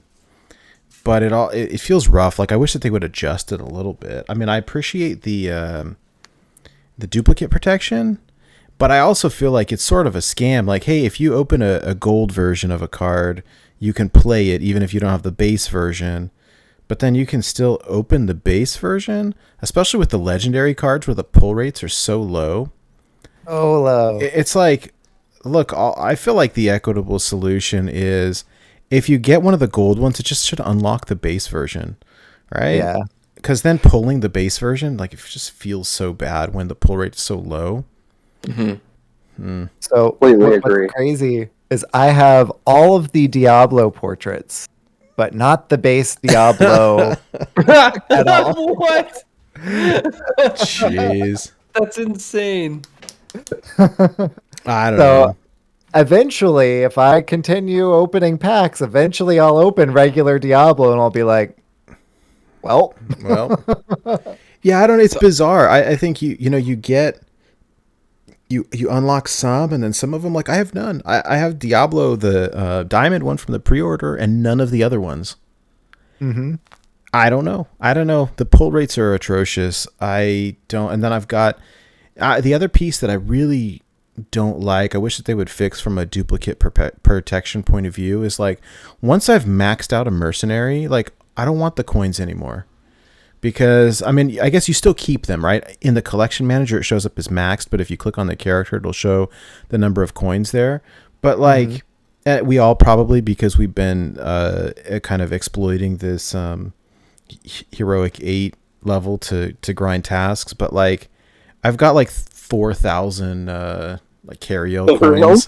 Yeah. And it's like, I'm never going to use them, right? What am I supposed to do with these? Maybe in future expansions. Maybe. Yeah. So I have Carriel completely maxed out. I have 6,912 Carriel coins. My goodness. I do think that there is potential at some point for them to add new abilities to old Mercs. To say, hey, there's an expansion, and your old Mercs are going to gain these abilities. Because otherwise, we're going to keep getting coins at some point and not be able to use them. And it just feels like a total waste. Speaking of the coins, I've got a question for you guys. So, with the different mercenaries, I'll just spend my mercenary coins if it's, an epic or a rare mercenary or whatever. I will just spend them on whatever. Like, I'm just going to upgrade my abilities. I don't care because I know that I can earn more coins very easily. You can farm them, so I buy whatever, I upgrade everything, it's fine. When it comes to the legendary mercenaries, I am very reluctant to spend my coins because I know that they're harder to come by. So instead of upgrading them, I'm sort of like hoarding them.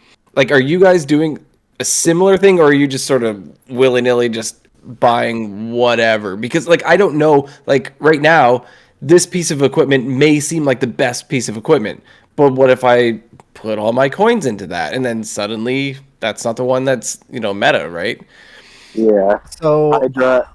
I don't know if you've ever spectated me on Discord playing Hearthstone, but I am a major hoarder. I do not have many. I don't really craft anything that I'm not using in a deck. I don't spend my gold. I just buy the 2 pre-orders every expansion. So I'm Mhm. sitting on 30,000 coins or like gold, like 100,000 dust, like no golden decks, just sitting there waiting, and it completely transfers over. Mhm. Outside of Sylvanas, which I completely grinded all the way because that Merc is useless if you don't have everything leveled up to 5. Mm-hmm. yeah, Gotcha. Well, there's clearly some of the mercenaries where their equipment rather some of the equipment is amazing and some of the equipment is trash-ish, like or for abilities that you really don't care to use very much. And I would say like, hey, you want to go all in on the one good piece of equipment, but some of them it's like we argue back and forth. I think Diablo is a good example, right? Do I want to use the Soul Stone, or do I want to use the horns, or do I want to use? And it sort of depends on the comp that you're building as well.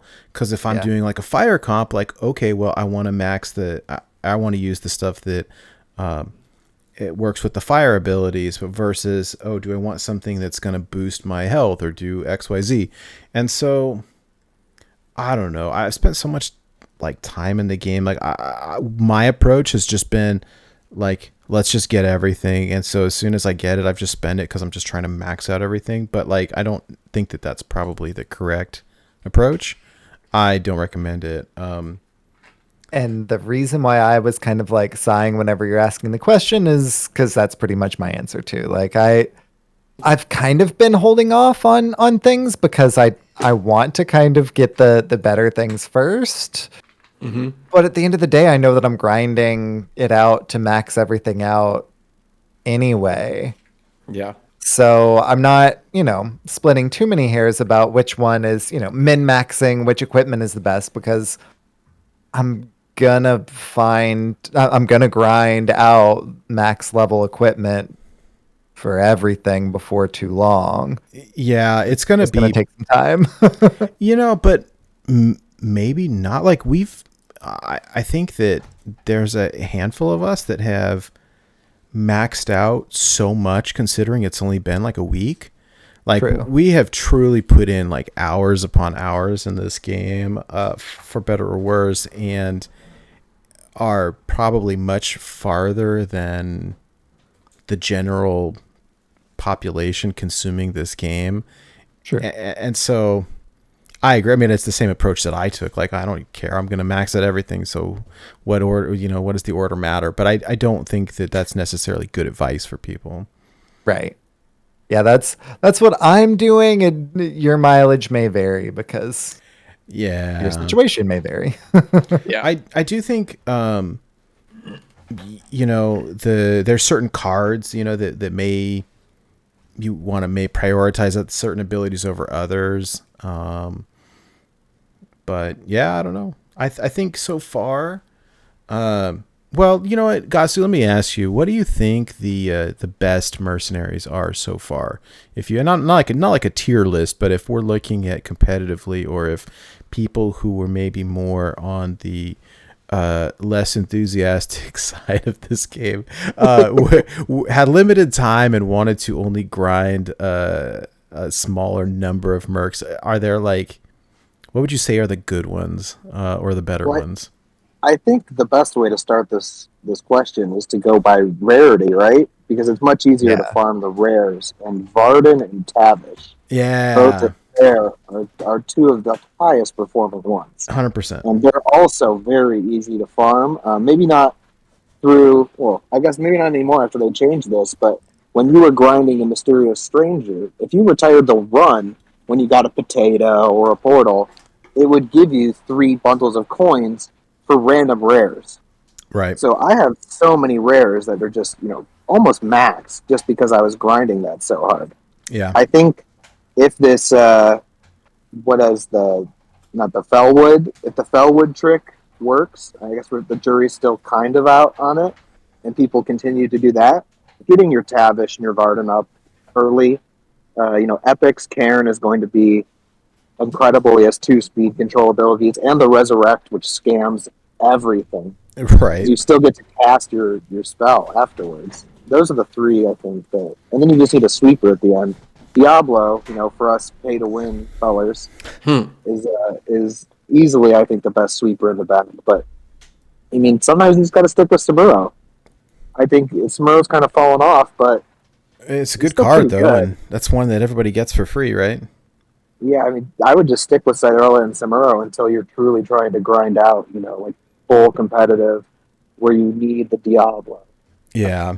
Well, and let me pause real quick. I want to give the people who may not be fully in the know kind of an idea of what we're talking about. And so the first level is the Barons, and as you unlock things, there's the regular version and then the heroic version of the same level. And what we had found was that in the heroic Barons, the second level, I think they were calling it 8, or that's what it recommended, right? Level 8 to play.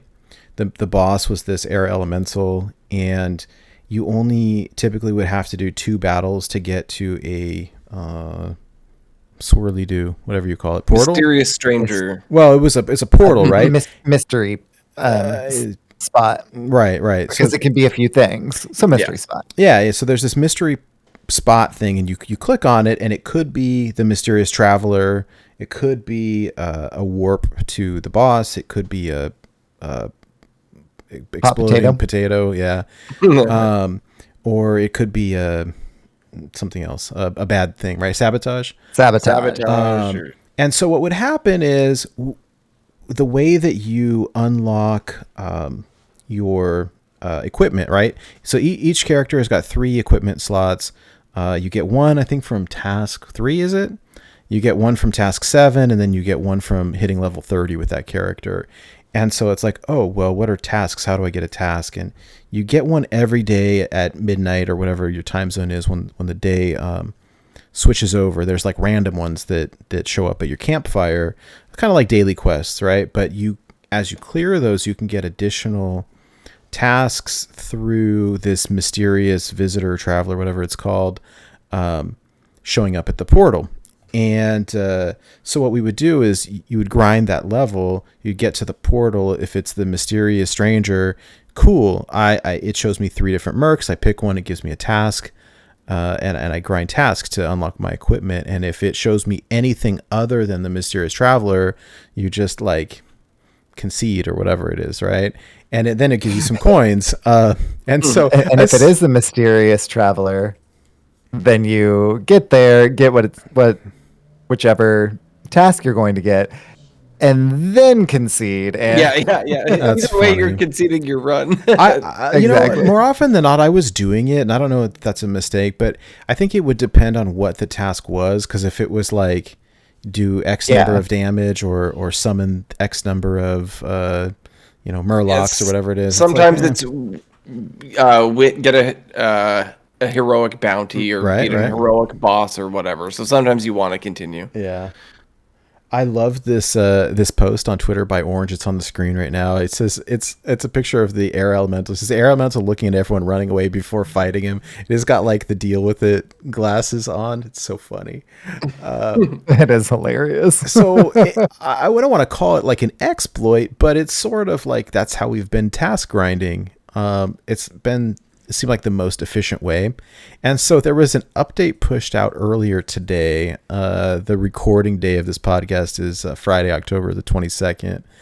And this update here says that we are currently in the process of rolling out a hotfix that makes the following adjustments to Mercenaries. We're adjusting the appearance rate of mysterious strangers to be based on the relative level of the strongest mercenary in your party compared to the suggested level of the bounty. This move is to encourage people towards more engaging gameplay instead of repeatedly taking on low-level heroic bounties with highly over-leveled parties. How rude. They're like taking away our easy mysterious stranger here. So immediately, like, we're scheming in Discord over here, like, oh, what's the next quickest, easiest way that we can get this. I've still been playing that heroic 8 in Barons, and it's been okay. I think that there is a potential workaround. Like, Sheep discovered something very interesting. Like, if you're trying to farm a certain quest, like, you don't have to put 6 mercs in your party. Like, you can make a party of 3, and it really, like, it will force limit your choices when you get offered these tasks. And so it's like, okay, well, let me put only 3 mercs in my party, and it probably forces this. But if it's looking at levels, like, I don't know. And so I know Blue Train and some other folks have been experimenting with other levels. It looks like Fellwood 6 on heroic seems to be the next thing that we'll be trying. Blue Train says he's been doing it for the past 2 hours, and it seems okay. So I guess we'll see. I've done a few runs on non-heroic because, running just 3 heroic is a little bit bigger of an ask, especially since I did all of the protectors first, all the fighters, and now I only have casters left, so I'm running 3 blue. Oh yeah, I was gonna ask you how did you choose the order that you leveled in? Was there, like, you went first, you just from top to bottom, essentially? Yeah, basically just from top to bottom and the collection manager. Yeah. I mean, if that works, I kind of did mine very hodgepodge. I was looking sort of for synergies while I did them. I don't know. It's been okay. That's funny because I didn't do it either of those ways. I picked one of each, 1 red, 1 green, 1 blue. Oh, that's smart. how I was doing it. Interesting. Ggahsoo, what did you do? What's your approach been to like level grinding and tasks as well? I mean, I know you had mentioned doing the PvP with lower level mercs on the bench to expedite the levels there, but what about tasks? Yeah, so for level grinding, it was that way. For tasks, I have been doing Rag and Baron Geddon as the first 2, and then just having a third, just trying to do it as fast as possible, and the 3rd through 6th, I've just been alternating which ones I pull out first, and it's just been whatever I see on Twitter getting top 10 on the leaderboard. How funny. Fair enough. That reminds me. Sorry, no, carry on. And I'm assuming Sheep probably does this too, where you try to time it so the task 4 is the win 1 heroic bounty, or deal 250 damage, 5 is 1 heroic bounty, 7's 2, what is it, 10 is 4, and you just try to get 3 or 4 of them at the same time and just go through it and clear it once, or maybe mismatch them and do like a task 5 and a task 7 at the same time. Yeah, I've mostly just been getting up to 7 because that's when you can max people out.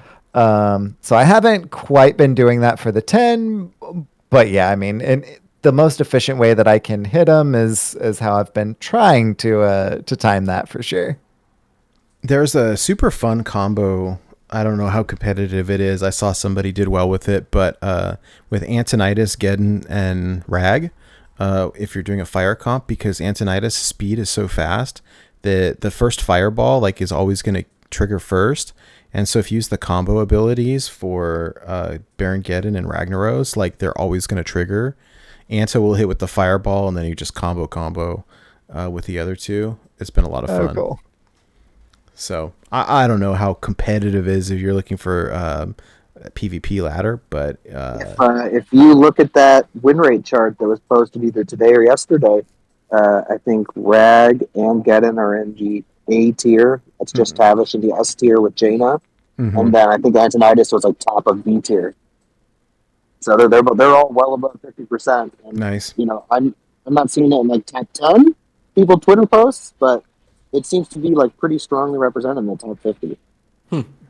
Nice. And just know, all this stuff is going to change, right? So every time someone discovers a new meta breaker or whatever, it's take it with a grain of salt. what I will say is like there's definitely some cards that are going to see very little play, but even then, like at some point they probably will. And I was surprised. I saw in one of the leaderboards like people are playing War Master Voon, and I mean Why? when he's summoning these giant dragons with Rush and Divine Shield, I get a little bit difficult to deal with as it turns out. But That's why. yeah, My War Master Voon is a whopping level 1. So Wow. I have Voon maxed out, but I was trying to do this I do fire. too. Was trying to do this fire comp, and so I had on starting, I was using Antonidas, Geddon, and Ragnaros, and then on the bench I had Alexstrasza, Voon, and Gruul, I think, and like those three were just not doing great because they all sort of like Voon and Alex go okay together, but only 2 dragons, like, and Gruul is just bad because it relies on your opponent having dragons, which they just never do. So, anyhow. Yeah, I have Voon maxed out because it's a fighter, so I already got all of the equipment for them, and I just already had enough coins. So there we go. I wasn't even really trying. It just happened. That is why I have so many maxed out. I haven't been pushing to straight up max out any of them, just get all the equipment so far. Yeah. yeah. The equipment's super beneficial though. Like, Oh yeah.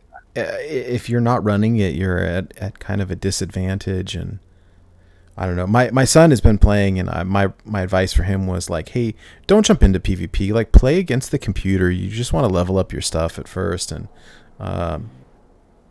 you kind of got to grind it out. I mean, that's sort of the nature of the thing. But yeah, what's funny to me is I saw someone mentioning that there's like a story mode, and I was like, oh, there's a story. Yeah, apparently there's a story. Yeah, there is. Couldn't tell you what it was, but Valera's talking to you. I can tell that, but I don't read anything she says. I just do the quest and move on. yeah, at some point later in the game, Kazaka starts telling you to do stuff, and it's like, okay. They're all trying to get those soul shards, just like the Book of Mercenaries. I'm predicting now that like this cap of level 30 is probably not permanent, right? That at some point the level cap will go up, but I guess like we'll in see. World of Warcraft. 8 probably. They capped it at 50 at the beginning and went up and up and up and up. And then back down. Maybe they'll do some And then back down. Yeah, then back down, and everyone's like, what the hell? Yeah, I don't know. I think that maybe they'll keep the cap of 30 because for the levels, a lot of people just want to race through that so that they can play it in PvP, right? So if they have it capped at 30 and all the equipment and abilities capped where they are, then they can just keep on releasing different mercenaries and kind of get more that way. You still have all of the same, kind of interactions, just you have more dragons, like with more cool. Master Boon or cool, stuff like that. But it's more the interactions that we'll see kind of develop because of that than really kind of the level being expanded or developed from. I do think we may end up seeing more maybe abilities, but equipment in particular kind of thrown in there, which may necessitate level increases, but I think we'll see more the breadth of things rather than the depth of things. Yeah. At the very least initially. I feel like there has to be something in the future for us to spend all these excess coins on. Right? Otherwise they're just like stockpiling. They've announced that they have intentions for it. I don't remember who said it. Okay, but yeah, and they also left the level question open-ended, but they didn't commit to that, but they hard committed and said there will be uses for these coins. Now it'll be used for 600,000 Cariol coins. I'm not quite sure, Almost 7. Jeez. there'll be something. I will trade 6,000 Cariol coins for 1,000 like Lich King coins or something, right? Like, if only. I would love some Uther coins, please and thank you. Yeah, I'm kind of saddened at the drop rates of all of this stuff, and so I'm kind of curious. You know, when I hear them say on Twitter like, "Oh, there will be opportunities for you to collect portraits that you don't have," like, are you sure? Or am I gonna pay $10 for 100 coins? Because I've done that. Yeah. Alrighty. Well, I know it looks like Ggahsoo's time is limited with us. Is there any other advice that you would have for people, or anything else that you want to share about the mode? Any comps that you like, or combos, or just anything? Like, if we give you open mic. Open mic would be, in terms of team comps, I think you were saying, trying to run like 5 fire or 4 fire and like some dragons. I think that it's going to cap out at 3, maybe 4 mercenaries and an archetype, and then like 2 speed control, or a speed control and a sweeper. These games, like Pokemon VGC, where you bring 6 and pick 4, like you always kind of have either like 1 or 2 comps you get to choose. You can have like dual modes, maybe open fire one game and then just like a full speed control next game. This is, 3v3 if you're paying seriously, or just a coin flip on ladder, which is what I like to do in these types of games, is just piss people off and, make them guess. But I think that's how, at least for the near future, things are going to work out. I'm really liking the fire comp. I think I'm going to roll with that for a while. I like the Antonitis, Rag, Geddon. Having a lot of fun. Big shout outs to our friends on the leaderboards. I think Mom's still at rank 5. Zab's up there at like rank 30 or something. We got some good players, Standard players better watch out, because if the best wild players switch over, as the copy pasta goes, Right. watch their bags. I kind of hope so. I agree with you. I love seeing our friends up there. Concerned Mom and Zav and Floop. Blue Train is on the leaderboard, and a bunch of other people, right? It's like, all right, you better watch out. My favorite part about the leaderboard is scanning it, looking for our wild friends on there, going, yeah, we could take you standard players. I've been seeing some words around. Everybody's got to watch out if Nails starts playing it, because Nails is I think he's either 1 or top Nats in VGC for Pokemon for the USA. So that might be a name to watch out for later on after the Masters tours slow down a bit. Right. It's Nails OU on Twitter. He's a really good Hearthstone and Pokemon player. But I'm just really excited to see how this plays out. I'm going to be grinding here weeks on weeks. You'll see me on ladder, not hitting leaderboards because I'm bad. Maybe I'll hit like the 200s, 170. That'll be my domain. But I'm just having fun with this, and I hope you guys are too, because Having a blast. Oh, yeah. the PvE and the PvE for me is the big surprise, because I knew I would like the PvP. But the PvE has really been, even the mindless grinding, throw on some Seinfeld, and I was gonna watch TV anyways, like, Right. It's better than me playing Big Priest and watching TV. I swear, I need a distraction right now. It's just give me a distraction, and this has been like the perfect thing. So, yeah, 100%. Hard same to all of the above. Distraction, and this fits the bill. Right. Yeah, I think there's a long legs for this. I hope they don't get too aggressive fixing all the exploits we find, because we're gonna find another one. We're gonna do some math and find, the tangent line on where the XP and the rate hits perfectly. I'll tell you what, man, where we fail as a player base is when we find the exploits and we're so quick to share them with the entire world. It's like, no, just keep it with the homies. Like, you don't need to tell the whole world on Twitter. Like, but say it on the podcast. Well, there's always, there's some level of like clout to it, right? Oh, look what I found! I found this thing, and then they're like, oh yeah, we fixed it, so you can't do that anymore.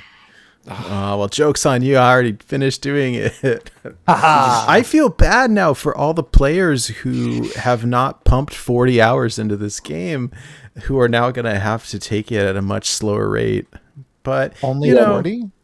I meant, for yeah, I don't insert bad joke here, but like, I don't know. It'll be at a slower pace. At the same time, I think there is some value in enjoying the process. People ask like, what's the rush? Like, there's some, I don't know, in my brain, like the internal struggle is like, oh, I'm racing sheep to see who can max out everything first. I'm like, I know sheep is gonna win, but like, I'm gonna try anyways. But it's been fun. It's fun. It's been fun, and but yeah, you take your time. It's not a rush. It's enjoyable. I will say what I like about the PvE versus the PvP is like how you get the buffs like throughout the campaign and trying to get the synergies and stuff. It's been fun. It's been fun. I don't know that there's a lot of replayability to it. If you're looking for story, you're at the wrong place. Like the story is kind of a joke. I forgot there was one. Right. It's I will say the PvE. I think there's room for the longer maps. Oh, I think that will probably come later. Maybe an endless mode, something that keeps people. I know a lot of people were disappointed with the Slay the Spire. I don't think they officially marketed it as Slay the Spire like. They just kind of said the map was like it, but certainly a lot of people got it in their head, and I think it's easily doable with some tweaking to get something more similar to that experience. I can see that. Yeah, There are a lot of question marks on the map to choose different powers, make it more dungeon run like. Hey, well, and that's the beauty of a digital game is that they can continually, morph, upgrade, change, whatever. And we saw that over time with the dungeon runs. And if the same developer is working on this, there's definitely potential. So there's a lot of room to grow here. I think that they were sort of in a rush to put it out because they had already pushed it back once. And I imagine if I put my dev shoes on for 2 seconds, I'm not qualified to do that. But thinking that like all the flack that they got when they canceled the in-game tournament mode, they had promised, oh, we're going to work on this. We need more time. We canceled it. And so when they said, oh, Mercenaries coming, it's this cool thing. We need to push it back. And it was like, well, they kind of got to release it. And so we got it. And I think it's great, but clearly there's some upgrades that can be made along the way, but I'm happy to have something new to do. I'd much rather them push this out and have to fix some stuff than to keep us waiting. But I would imagine like this is supposed to be one of their premier modes, right? Like isn't even in the modes tab. It's right on the main page when you open the client. That it's gonna be something that they are constantly working on and updating. Oh, for sure. I think this is something that they're putting a lot of effort into, and I have no doubt in my mind that there's going to be more zones to go and farm in not too long, like in the future. I think it's going to be there. I think they're going to be updating this quite a bit. Yeah. Agreed on all counts. Cool. Well, I know Ggahsoo's got to get going. So if there's no other, super crazy insights that we all want to share, we want to kind of push things along. You would need to go, Ggahsoo? I don't want to keep you too if you want to take off. Yeah, I'm gonna head out. I'll wrap it up now because I gotta go say hi to my brother. But I just everybody follow me on Twitter. It's GGAHSOO. I will be on Discord trolling in the Mercs Discord. Going to be wild occasionally. The burnt cord. Just I'll be around, making jokes, playing the game, and just talking to people and hanging out late nights. I guess grinding Fellwood now. Hey, that's right. Well, This is the way. Big thank you for donating your time to us and hanging out tonight. Really appreciate that, and it's always fun talking to you and hanging out. So, yeah. Yes, thank you very much, Ggahsoo. Yeah, I it's been am. a blast. I don't know if. Yeah, thank you for hanging out with me, guys. And I don't know if I'll see it live, but I will be eagerly watching this finals, maybe through YouTube. Oh So I yeah. might not talk to any of you or Jordan until I watch it tomorrow morning, but we'll see. Nice. Nice. Good times. Good times. Have All a right, my good one, friend. guys. Well, have a good one then. Thanks for hanging out. We'll talk to you Bye, soon. Ggahsoo. Hey, Nate, you mentioned you said the Forbidden Words tournament mode. Did you see that there was a question? I think it was on Ixar's AMA where someone had brought up tournament mode. Of course, like they always do. And something was mentioned about adding a mode for Battlegrounds to have tournaments within Battlegrounds. And Oh yeah, so they were working on it, right? yeah, that they were actually working on it and then expanding on it, saying that that could lead to it being in the other modes of the game In as well. other modes too, yeah. And other modes, whether that's constructed or it's straight up for mercenaries. Who knows what it's supposed to be for. But I thought that was kind of neat that they had discussed that they are actually actively working on some sort of a tournament mode within Battlegrounds itself. That's cool. You know, the sad thing really has been, I think, like we, I don't know. I always hear the term like spaghetti code, right? Is that they fix one thing and then 5 other things go wrong. And so, I'm anxious for them to kind of fix stuff. But yeah, I mean, they'll just keep adding to it. And yeah, well, I'm definitely here for it.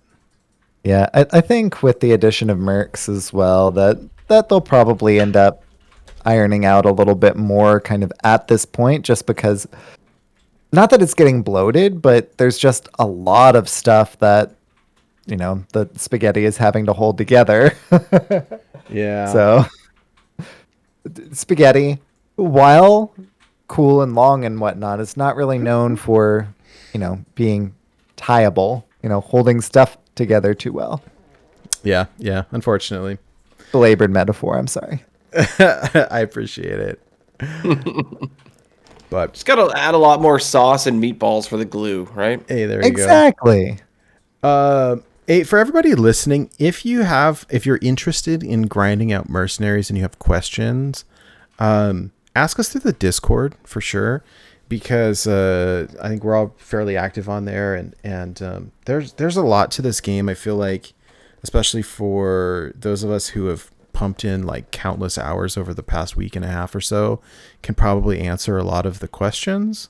And the game, unfortunately, is not super intuitive. You know, in some ways it is, in some ways it's not. But yeah, if you've got questions, please reach out to us, and I'm sure we'd be happy to answer, especially in the Discord. Or if not us, someone else will.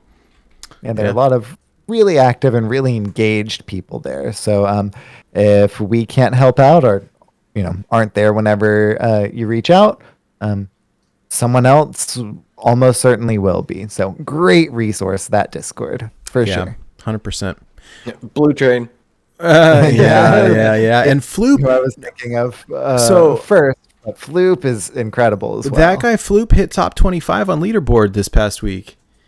Wow. Which has been incredible. Lord Zav has been like top 10. Like, it's incredible. These are friends of ours, right? It's so great. It's exciting. So very You'd cool. love to see it. I'd love to see it. Yeah. And like I've barely even touched the ladder because I've been trying to grind so much, and Same. but it's been equally fun. So Yeah. I will say the mode is not. I think I agree with a lot of the streamers early on that said like the mode is super fun to play and not super fun to watch. So streaming it is not super engaging. Streaming ladder is kind of fun though to see. You know, there's a lot of strategy involved in the PvP aspect of it, but the PvE grinding is super boring to there's no watch point anyways. in Like if you're watching playing, that. it's fine, but watching someone else, it's like you don't want to do that. But Well, and whenever I'm doing the PvE grind, I'm like you said, it's not that I'm engaged with the PvE grind. I am, but I'm also watching something or listening to something or doing something else while I'm doing that. It's not, the undivided attention because you can set it down and then whenever you pick it back up, you're still on your turn. There's no rope or anything like that. So That's the that's best really part. helpful. I will Make say, dinner. You can walk away because like you can pay attention to the stove. Right? it's been great though. Like I've been doing that, like cooking food or I was at the doctor earlier today. I had to I had to pick up a prescription and give a blood sample, and I was playing while I was waiting, and they called my number, and I was like, oh, just turn off the screen. Doesn't matter. Yeah. It was great. It was great. And not have to worry about like, I'm going to lose this match or have to pay attention or whatever. It's been wonderful to have that flexibility. So You're not like, hold on, Doc, it's my turn. Just a second. yeah, no, it's like, hey, I don't want to lose. Like, no, I can't. Where I would be playing competitive ranked Hearthstone, it's like, no, don't talk to me. I can't. I don't want to lose my rank. And so this has been. I was talking to my wife last night. She's like, "Oh, are you in the middle of a game?" I was like, "No, it's cool. Click, turn it off." It was like I can just go back to it later. It's wonderful. It's wonderful. So That is great. anyways, yeah, well, we've got a match to cast relatively soon. I think I want to switch over to our weekly challenge and talk about that. And we kind of have a fun one for this coming week. So jumping into it, the challenge from last week was super fun, and I kind of lovingly referring to it as the Murloc Royal Flush, even though it's probably not the best word for it. We were talking about trying to get a straight, right? The idea was to play Tip the Scales Paladin with Murlocs and try to get to pull 7 different cost Murlocs. Mm-hmm. As it turns out, that's very difficult to do and heavily RNG dependent. And also, coincidentally, the person who got the closest was our very own El Tino. So he will be the reigning champion of the Murlocs. So definitely giving him credit for this one. Up on the website, he reached out earlier and said to forego the packs, but definitely gets the bragging rights as the reigning Murloc champ here. So well done, and I'm sure it would be interesting if anyone tried to top this in the future. Anyhow, that brings us to this week's challenge. This was brought to us by Goliath the Dwarf over the Discord. Being that we're in late October, we're about to hit Halloween, and we just got these Halloween bundles. This week's listener challenge is Halloween themed in some regards. So here's the idea. And you don't have to buy these, right, to participate, but the idea is to play along with the fairy tale theme here. So you would have to pick one of these 4 characters. The Pirate Garrosh is too easy. No. That's Pirate Warrior, no thanks. But we have Robin Hood Rexar, we've got Frog Prince, Frog King, Thrall, Prince Charming Anduin, and Red Riding Hood Jaina. And the idea is to create the best build like theme deck around one of these fairy tale characters. And so of course that is very open-ended, it's very subjective, and will also be very fun for us to be able to see what you come up with. The idea is to make a deck themed around this character, see how you want to do it. There's a lot of different ways, but one thing that we will need from you on the submission is definitely the deck list, so a screenshot of the deck lists, but also a very brief explanation of how it fits with the theme. And I would be curious to see what people come up with. So we will see. Again, it's very for this one is not required, but is of course always encouraged. Oh yes, It's really creative. I like this. I like it too, and it's always fun to kind of deviate from our like biggest stats minion, biggest stats weapon thing. And so, yeah, we'll see. And I think if if he's willing to do it, it would be fun to pull Goliath into the judging for this one. But yeah, if we got a little bit of an explanation, bonus points if you want to include a little fanfic, that's always fun. To tell us how your deck is themed around this character, be very great. Anyways, to participate, you would take your screenshot, take your explanation or your story, post it in our Discord. There is a channel there called Weekly Challenges. You would post it there. You have a week to do this, so we need to get it before next week's show. So you've got a week from today. Normally I would say you play games at ladder, play games in casual, but that you don't have to do that this time. It's deck building challenge. So build your deck, take screenshots, to do your explanation, post it in the Discord. The easiest way to find the Discord is by going to our website, which is borntobewildhs.com, and click on the Find Us page. There's a direct link to our Discord. And yeah, excited to see what people come up with. It'll be kind of fun. And the winner gets 2 packs on us, and of course bragging rights, and be immortalized in the Hall of Fame on our website. So that would be very, very interesting, and we'll see what people come up with. Excitement abounds. Can't wait. Right? Yeah, I think that's about it for the show for us. Like we were saying earlier, we are going to be casting the finals of the Born to Be Wild Listener Series right after the show. Before we wrap up here, I do want to say a quick thank you to the executive producer of our show, who is Shokunin. Also, a big thank you to our patrons, Disruptor 108, Claudette G, Daniel B, Wildcard, RMR, Ben from Work, Turtle Boy, and Number Theory. Thank you all very much for your support. It means a lot, and we appreciate you very much. If anybody out there who is watching or listening to the show is interested in supporting us financially, we do have a Patreon. You can get there by going to our website, borntobewildhs.com. Click on the Find Us page. There's a link to our Patreon. Also, if you're somebody who's on Twitch a lot, we do have some really fun and cute emotes that you can unlock by subscribing to us. And yeah. So at this point, I would normally say, Ggahsoo, thank you for joining us. Thank you for being part of the show. And he had to duck out a little bit early tonight, but it was a blast hanging out with him. And of course, you can find him hanging out in the Discord or in the streams, and particularly in the Mercenaries Discord, and sometimes in ours as well. And yeah, so that's absolutely a blast hanging out with him. Kind of moving right along, then Sheep, where can people find you on the internet? Yeah, so I can be found at Electric Sheep City, where places where that fits, like Twitch, and at eSheep City, places where that doesn't fit, like Twitter.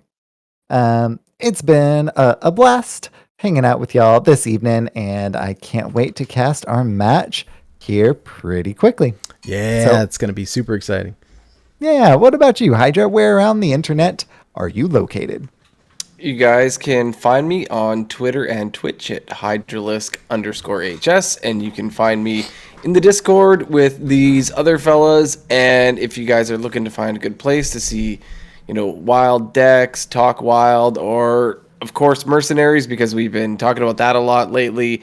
If you feel like you want to learn more, get caught up. I feel like I'm learning more every day talking to these guys. It's evolving all the time. It's a good place to be where, you could just take in all this information and have fun while you're doing it. So I really highly recommend the Discord. Nate, how about you? Where can people find you? Yeah, definitely. I'm very active on Twitter. You can find me there at NateWolfTCG. It's NateWolfeTCG. And of course on the Discord, I spend a lot of time there. It's a lot of fun, and love doing co-ops as well. I haven't played as much normal Hearthstone lately, but I'm always down to do that. I'm really looking forward to the ladder reset in about a week to go through and grind some ladder again. I think it'll be fun. Always enjoy co-oping with people if anyone wants to do that. Sometimes it's hard finding time, but always a good time. And then, lastly, there's quite a bit of stuff up on our website, borntobewildhs.com. If you want to go there and check it out, all of our past episodes, there's links to our guests. There is the video version of the podcast, the audio version, all the listener series info is there, including our past cast highlighted games, and all kinds of stuff. So yeah, check it out, peruse. There's all kinds of good things there. And yeah. One final note for the show is something that we've been doing recently. It's just kind of ending the show with some shout outs. And so mine is a little bit different this week, but I really wanted to thank Ramon A. from Microsoft for saving my computer. I spent about 2 hours on chat with Microsoft earlier today. I got these stupid Windows updates that have been trying to, like, they've downloaded and they try to install and then they error out and undo all the changes and then reboot. I've been dealing with this for a week now.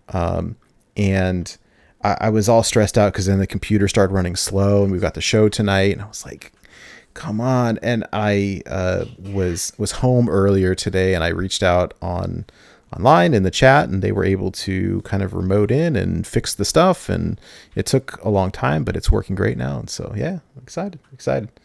Thank you, Microsoft. Thank you, Ramon A. Hydra, what about you? Any shout outs this week? Yeah, I want to shout out the little community that we've had so far with Mercenaries, because without people like, yourself and Sheep and Lord Zav and Ggahsoo and Floop and Blue Train and other people, like, just I feel like I would have no idea what's going on. And I feel like because of, being connected with you guys and being able to chat about this kind of stuff, that I've been able to sort of follow along and, just keep up with the Joneses, because this thing is evolving and it's really fun. And just shout out to everybody that's, been vocal and helping each other out and just like talking our way through this new mode. I think it's been really cool. How about you, Sheep? Anybody you want to shout out?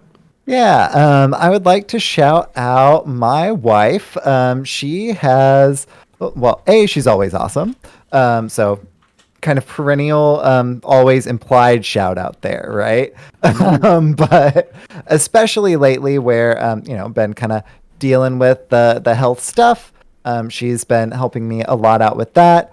Of course, also been, since been in kind of like the pain and stuff like that. She's been dealing with me being grumpy and been really supportive because she's a kickin' rad rock star.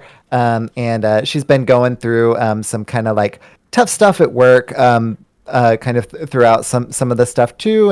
And she's, just awesome and kind of dealing with it all with grace and, supporting this crazy Sheep. So shout outs to my wife this go around. Very nice. Very nice. Well, this is the part of the show that, like, I usually put the guest on the spot to say something funny, and I don't have that tonight. Can someone say something funny to close out the show? Something funny to close out the show. Wiser words are never spoken. And you heard that on Born to Be Wild. Oh, my goodness. All right. You set it up and he knocked it down. Hey, well, it do be like that sometimes. Born to be wild.